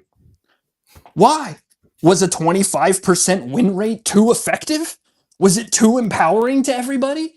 Is that what happened? Is that what you think happened? Like, and you're talking about the illusion of empowerment when in fact power was taken away and once again redistributed to the few. It's completely taken away. It's not just distributed to the few, it's distributed to like 15 but do we all agree out of that 450 guys. But we are hearing from ESPN, etc., that we are in the player empowerment time. We are. This is what it looks like. This is what it means to be empowered. Which means you're not empowered. Well, only a few are empowered. Right. It's the LeBron empowerment era, man. It's not the player empowered. There are no players getting empowered out here. Yeah, and he'll take credit for it, though. He'll act like he is an ambassador for the players, when in fact, if we take your model as word, he's basically stealing from most people. Completely. It's not even just, it's worse than that, man. He's not just that he's stealing from people, right? It's a system where no other people are allowed to play. You think of guys like Mike Miller? This is what happened to Mike Miller.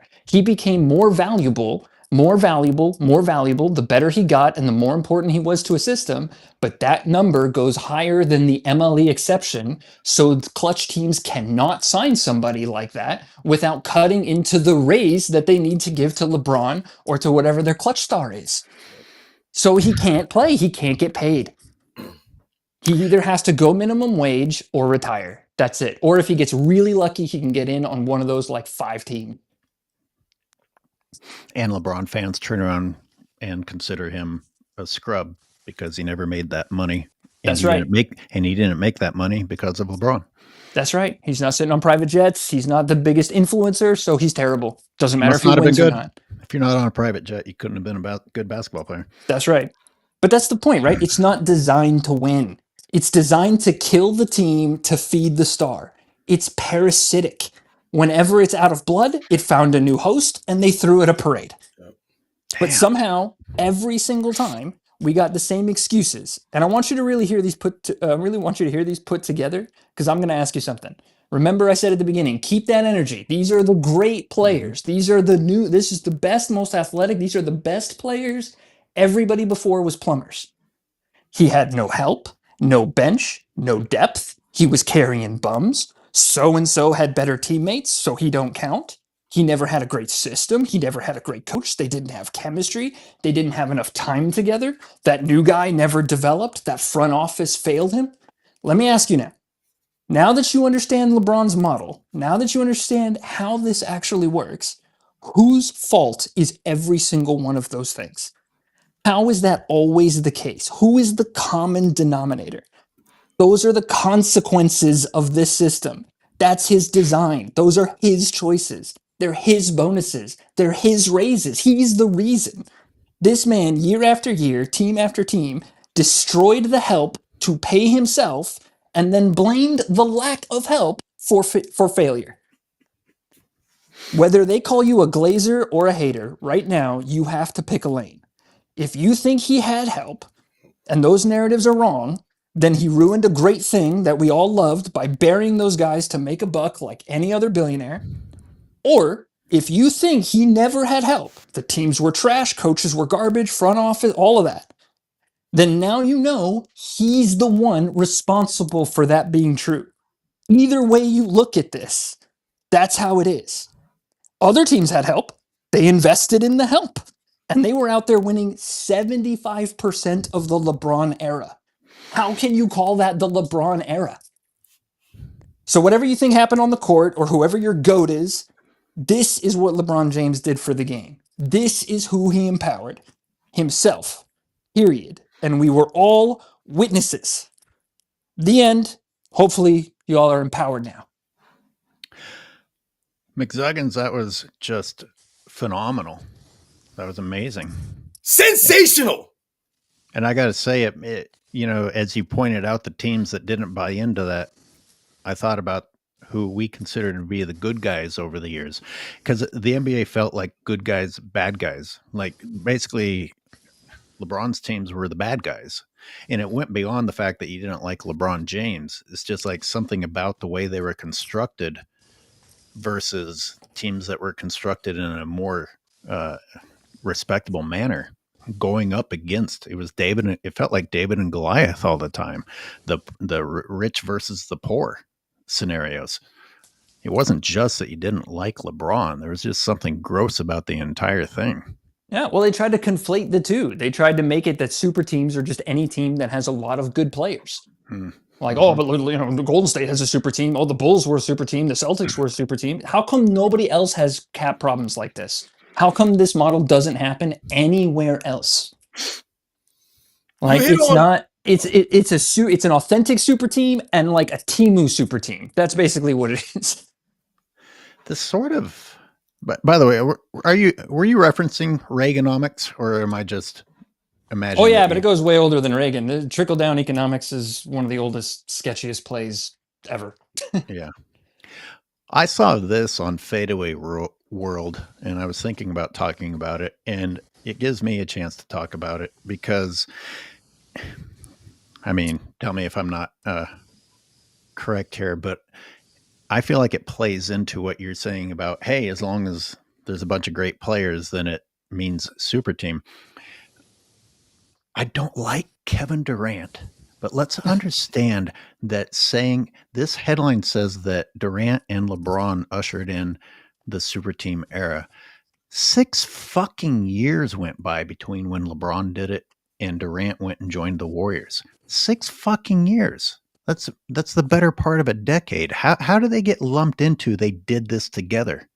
6 fucking years of LeBron doing this shit went by before Durant in free agency went and joined a team. Durant didn't say, hey, I'm going to go over here. You come with me also. And we're all going to go do this thing. And I don't know if I'm detracting from the conversation or adding to it, but I do feel like it ties in a little bit because you added a great player, and now the Warriors are a super team.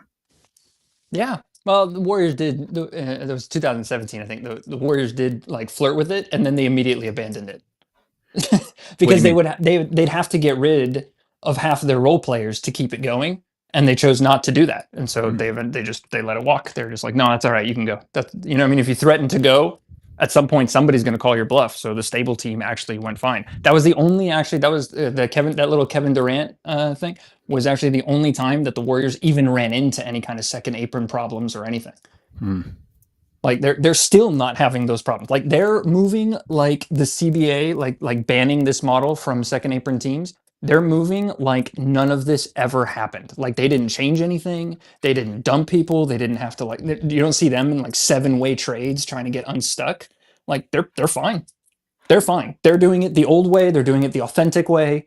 Like yeah, they invested a ton of money and they have great players and they pay a couple stars a whole bunch of money and they developed the rest and added key pieces based on their team strategy. Did So this they ch- don't have problems. They're fine. They're winning. They're winning. did LeBron's this model change? loses. Did this get worse over time? Like, did it like you really Yes. take hold in Miami, or was it real the first stint in Cleveland too? Oh no, yeah, no. So the beginning pieces of this started in Cleveland, but it wasn't like a model.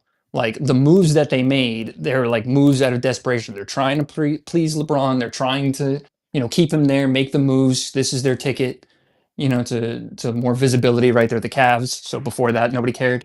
But so they start doing some of this stuff.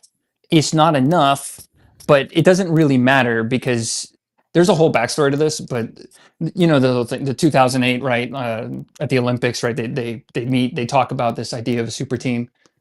All this actually came out of the 2006 CBA. It was actually a different agency's idea, and then it was supposed to be 4 players. It was Melo was supposed to be on that Heat, but he stupidly signed a 5-year instead of doing it. But either way, when they put together Miami in 2010, when it all kind of finally starts, like you're talking about, when it happens, Hmm. LeBron's the only one who signs a 3+1.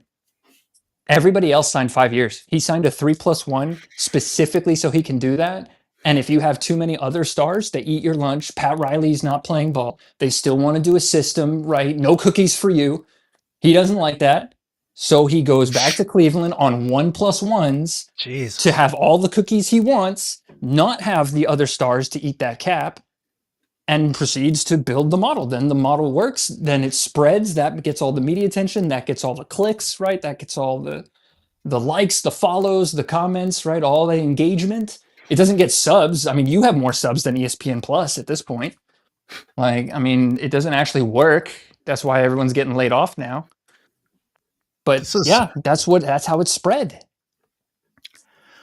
I don't know how many times I can say it without becoming awkward because I'm really impressed with the work you put into this, and it all makes sense.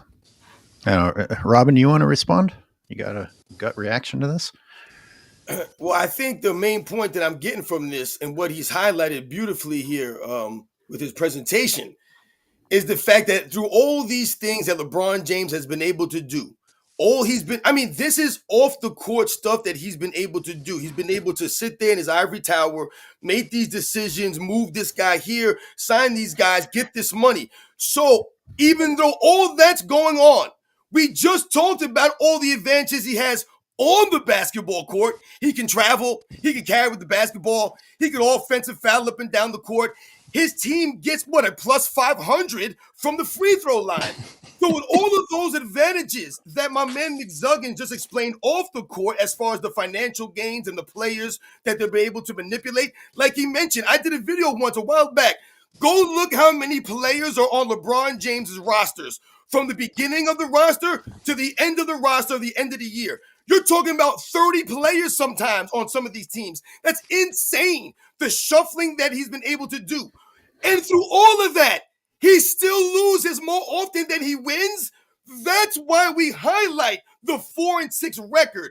That's why it's highlighted. Because all of this you've done, Anthony Davis, your best friend's his agent.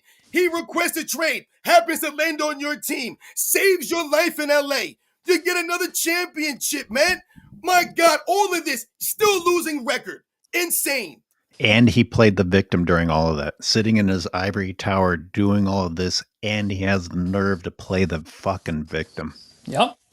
Yep. And I'm trying to be really nice. I'm trying to be respectful. I'm not trying to get into GOAT Yo, debates. you I'm not trying to just talk did about Jordan. NASCAR with Uber drivers. No, That no, was no, one no. of the greatest lines that I've heard on YouTube so far, man. Because that's a great analogy. Because we're talking about the standard that's been lowered. So we're watching NBA level basketball, or we're being sold NBA level basketball. But what you watch is guys that are not playing NBA ball, out there goofing around, carrying the ball like a bunch of idiots. Euro stepping their way all over the court like a bunch of fools, man. You perfectly hit it. NASCAR and Uber, man. It's insane. That's true. But I will remind you that 4 out of those 10, or in my opinion, the clutch model, LeBron's model versus not that model, 4 out of 16 times, I'm still trying to be very nice and very generous because one of them is a lockout year and one of them is the bubble cup. Mm-hmm. Like if we count those, okay, like I'm gonna count those to be generous at 25%. If we put asterisks next to those or we remove those, I haven't even calculated the percentage. It would just be so dirty to do that. Like it's so bad. Good point. So people are asking what I asked before McSuggins came on. I asked for his channel, so to shout him out, but he doesn't have any videos on it. Am I correct? You're correct. I honestly I didn't think anybody would really be interested in the off the court stuff like this, the structural stuff. I should send you an email about it. Like, Well, you know, the challenging thing is this is amazing information, but to put it together visually and entertain today's, low attention span crowd, you'd have to do it in a pretty creative way because the data is amazing. How to get people, especially with the low intelligence level of today's population, to sit through it is where the challenge comes in. well, that and what's the league have now? 1.5 million regular season. That's what we're down to. We're down 70% on viewership. Like, does anybody even care? Does anybody even give a shit anymore? Is it even worth the air used to speak it? Like, I don't even know if they care. LeBron got his money and he's out, but he's done so much for the game.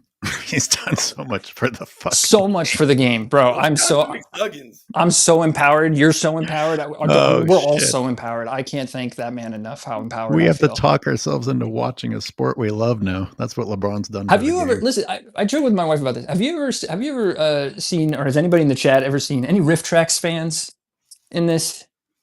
Do y'all know about Riff Tracks, like the old Mystery Science Theater, but Oh, I now know it's that. Riff Tracks. You remember that? Yeah. Yeah, they still do that. It's now Riff Tracks now, and it's great. It's hilarious. But that's the only way I can watch, man. When you guys go live and you're just shitting on like B movie basketball, that's the only way this is entertaining. It has to be like Mystery Science Theater. Like you can't actually just sit there and watch the game. And on the TNT, I tried, man, the TNT overtime thing or overhead, whatever bullshit camera thing, where they don't show that. It's nothing. It's the most boring. Bro, I'm also a big baseball fan. And even when baseball had the shift, more was happening. Like nothing happens. That's awesome.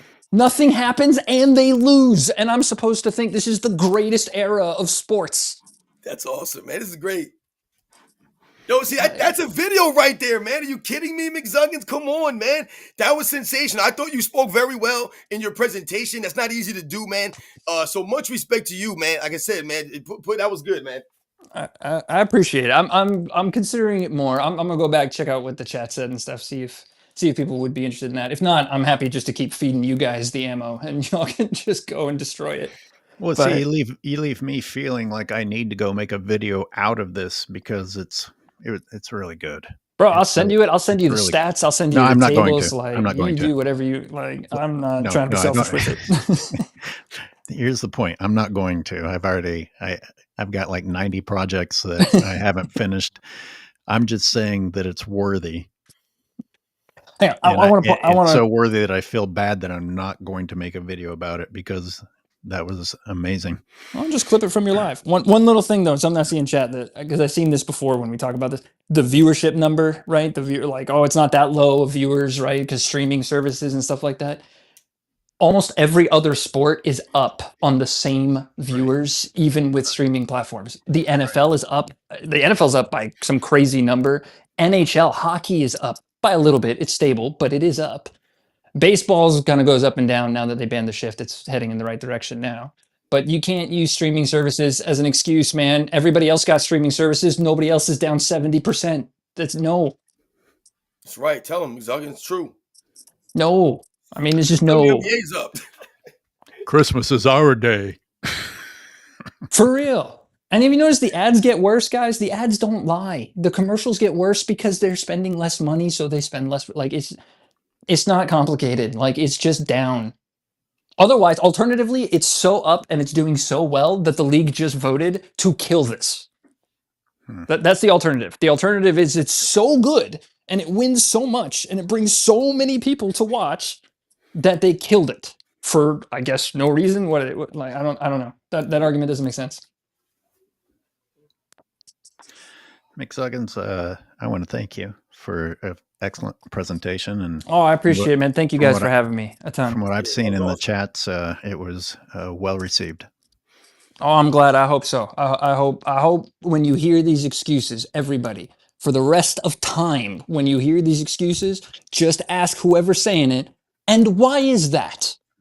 Whatever the excuse is, and why is that? Oh, it's because of that guy. Okay, cool. But anyway, thank you for having me. I'll let you guys get on with the show, but I appreciate it. SNF, man, you killed it on Man Down. Yo, thanks a lot, man. Appreciate you, McZuggins. This was a great presentation. Like I said, man, thank you for the support.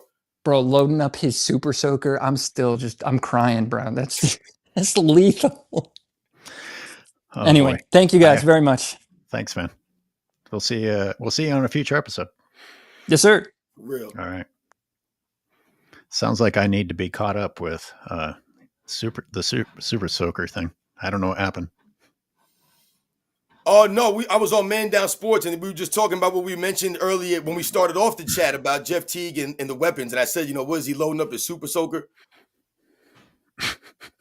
Anyone knows about Super Soakers, you're an 80s, 90s person, man. You know about them Super Soakers, man, for real. Am I crazy, or did we also have some that like shot water balloons like grenades, like a grenade launcher? Yeah, they had some crazy ones, man. Those things back in the day. I remember they had the one you could put on your back. It had the 2 tanks, man, and it had the whole thing, man. Like if a kid had one of those, man, you knew you was in trouble.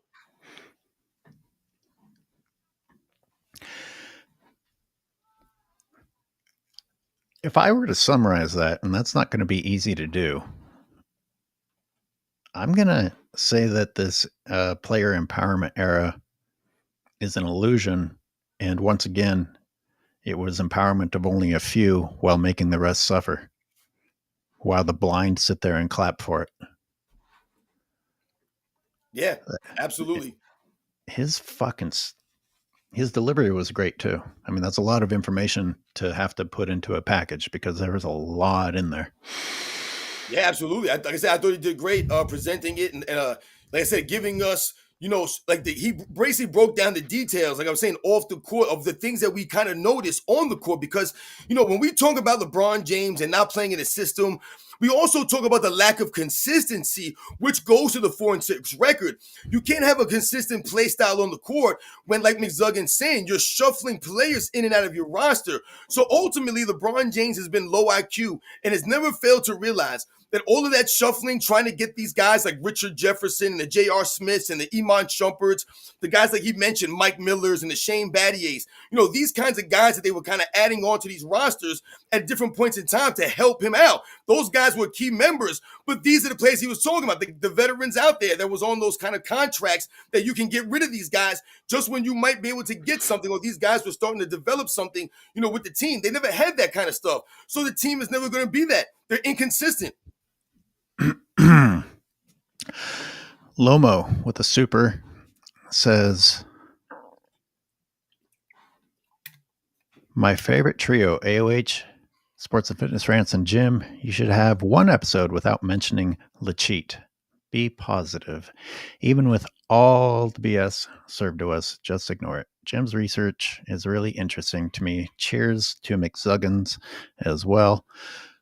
Well, I think a lot of the inspiration, even for Jim, is pointing out how bullshit stats are for in LeBron's favor. But I don't know. I guess we could try. I don't know if I Yeah, can shout do out it. to Lomno for coming through with the super. Like I said, and putting their, his opinion out there, with the LeBron James stuff. But let's not also forget, like I said, we always talk about all kinds of different things. You guys know that out here when we do these lives, man. So much respect for anyone who comes through. I need a little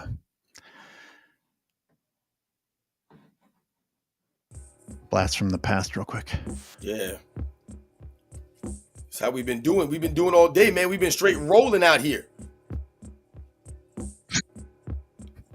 Rolling over them with the facts all the time. You guys know that. I ask once again, is that Jeff Teague loading up, or is that the LeBron fan loading up?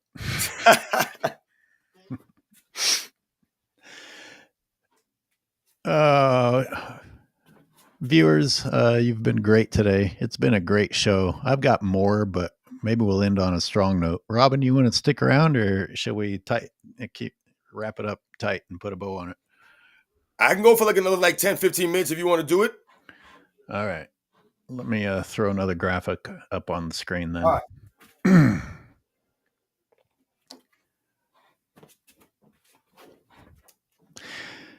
Shit like this happened throughout the playoffs. I got to get our faces off of there. This is just one time throughout the loss in the first round to the lowly Timberwolves, in which LeBron going to the bench, the Lakers started to come back. And I've highlighted that it was 68-73 in one situation when LeBron goes to the bench. The Mavericks are up. The Timberwolves are up. During the time LeBron's on the bench, the Lakers erase the deficit and take the lead. LeBron comes back in at that point, 78-77. And the Lakers lose the lead shortly after. And this happens over and over and over. It happens in the regular season. It happens in the playoffs. And we are left with listening to Kevin Harlan and Reggie Miller tell us bullshit about how great LeBron is, when anyone with any sort of basketball mind can look at what's happening and be like, shit, these guys are better off without him.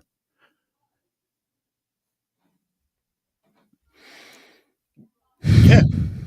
Immediately when I was looking at that graphic, I was looking at them. They came back from that deficit, and it was a 10-4 run that they went on. And immediately you start thinking about LeBron James on the defensive end. And we talk about him being the weak link out there on the basketball court more often than not. And that shows up right there in the graphic that you're alluding to, is the change of the scores and how they were able to make a defensive stop there and make a little run and come back from that deficit. And then once again, like you said, when LeBron James comes in, the defense goes downhill. The defense. It's tough when I watched figuring out whether he looks like he's putting in less effort on offense or defense.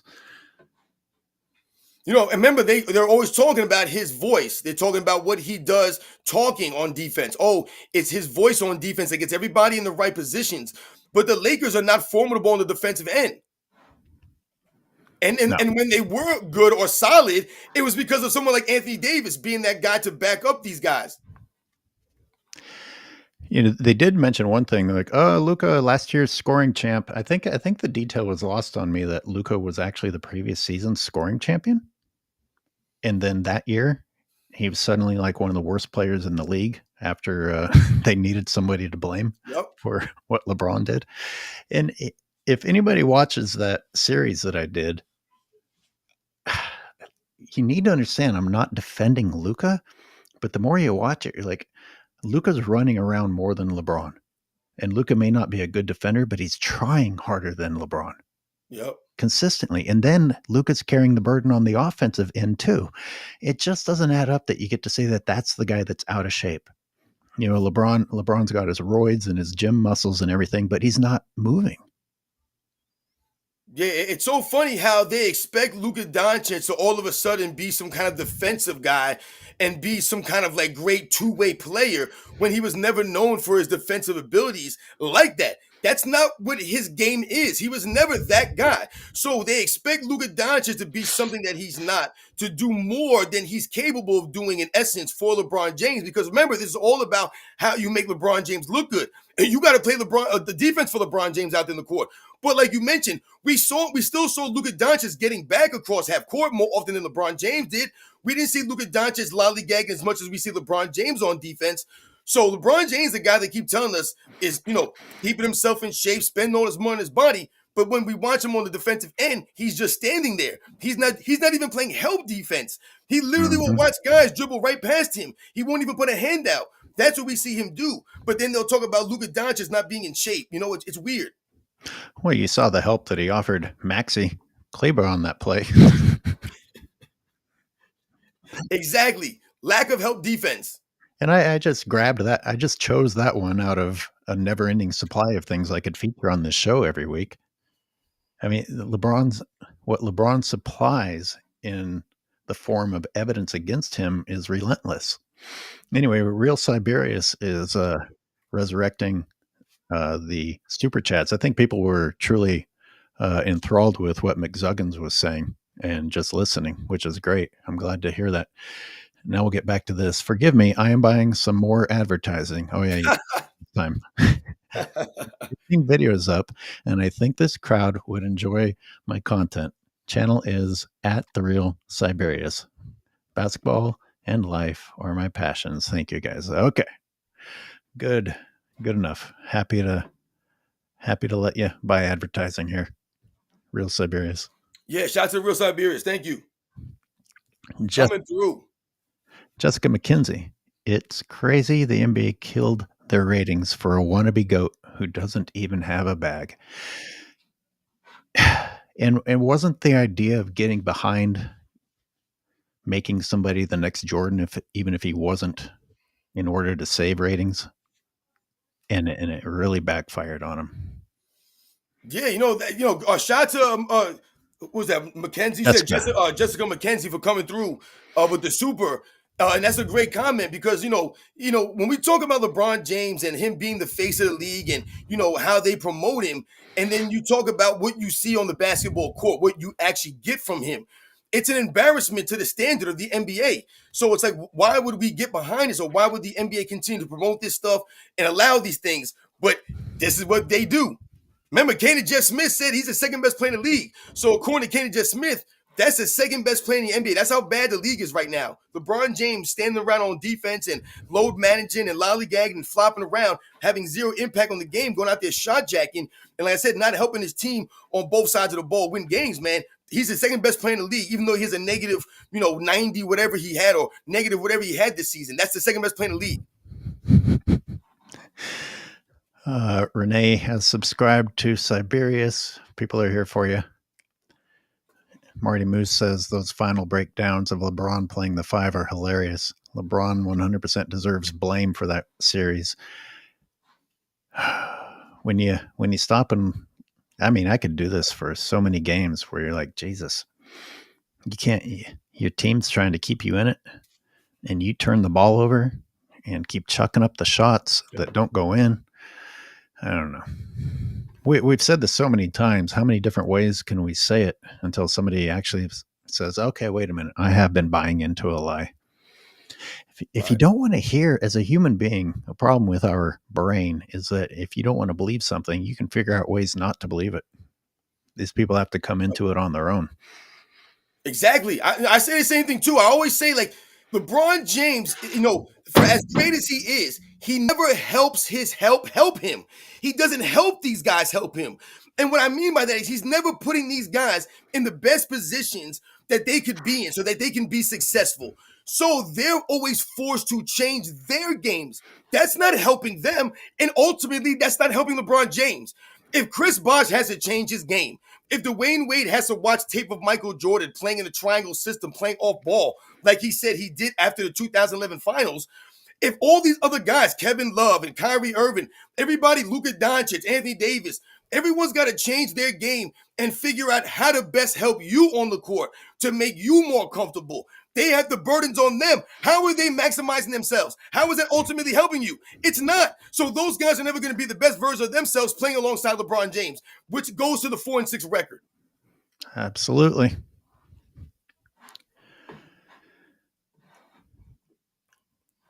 Robin, I got to get on with my day. I got to exercise. I ran this morning. I got another one. Everybody live an active lifestyle. Hey, do you go? You got a home gym, I'm guessing. I'm guessing you don't go to an actual gym, or am I wrong? Yeah, I have places that I go to. There's a trail that I run. I go to a hill. You guys have seen the hill in my videos. Those woods that I usually do those videos in, that's a trail by my parents' house. I run back in the trails. Like I said, I run the hill. I work out in my garage. Yeah, these guys know. I find these rocks outside. I bring them home, put them in the trunk of the car. I drive by a rock one day. My wife was like, "What are you doing?" I'm like, "Oh, I'm going to come back here and get this rock." So I made a mental note of it. It looked like a good sized rock to run around with. This is what I do, man. What? I can't go to the gym anymore just because of how dumb No human gyms. beings are. Weight training is important, but you're gonna have to figure it out at home. One of these days, we'll spend some time making fun of people at gyms. But Get a bag of books. Get some milk, gallons of milk or something. Anything that's resistance. You know what I'm saying? Like I said, strength is relative. What's heavy for you may not be heavy for me, and what's heavy for me may not be heavy for you, man. You guys know the deal. You don't need no gyms. You don't need no fancy memberships. People are being weird in gyms now, man. Like I said, Yeah, they they out are. there filming themselves, doing stupid stuff. The gyms are a joke now sometimes, man. Be careful out there, man. It's dangerous, man. People are stupid. They're spending more time getting the next song queued up as they sit on the bench using up the workstation, and they bring this backpack full of supplies as if they're gonna dehydrate or die of starvation during the 30 minutes they're at the gym. Just fucking, I'm like, God damn, dude. Exactly. Not doing a Uh, damn thing in there. Everyone, thank you for being here. It was a great episode. Robin, good to have you back on the Sunday Live. And McZuggins, great shit. Jim, as usual, great research. And everyone, it's the Sports and Fitness Rants channel, the Angry Old Hoops channel. We appreciate your support in the supers. We appreciate your memberships. And remember, for only $5, you can become a member of Robin's channel. Word. All right, everyone.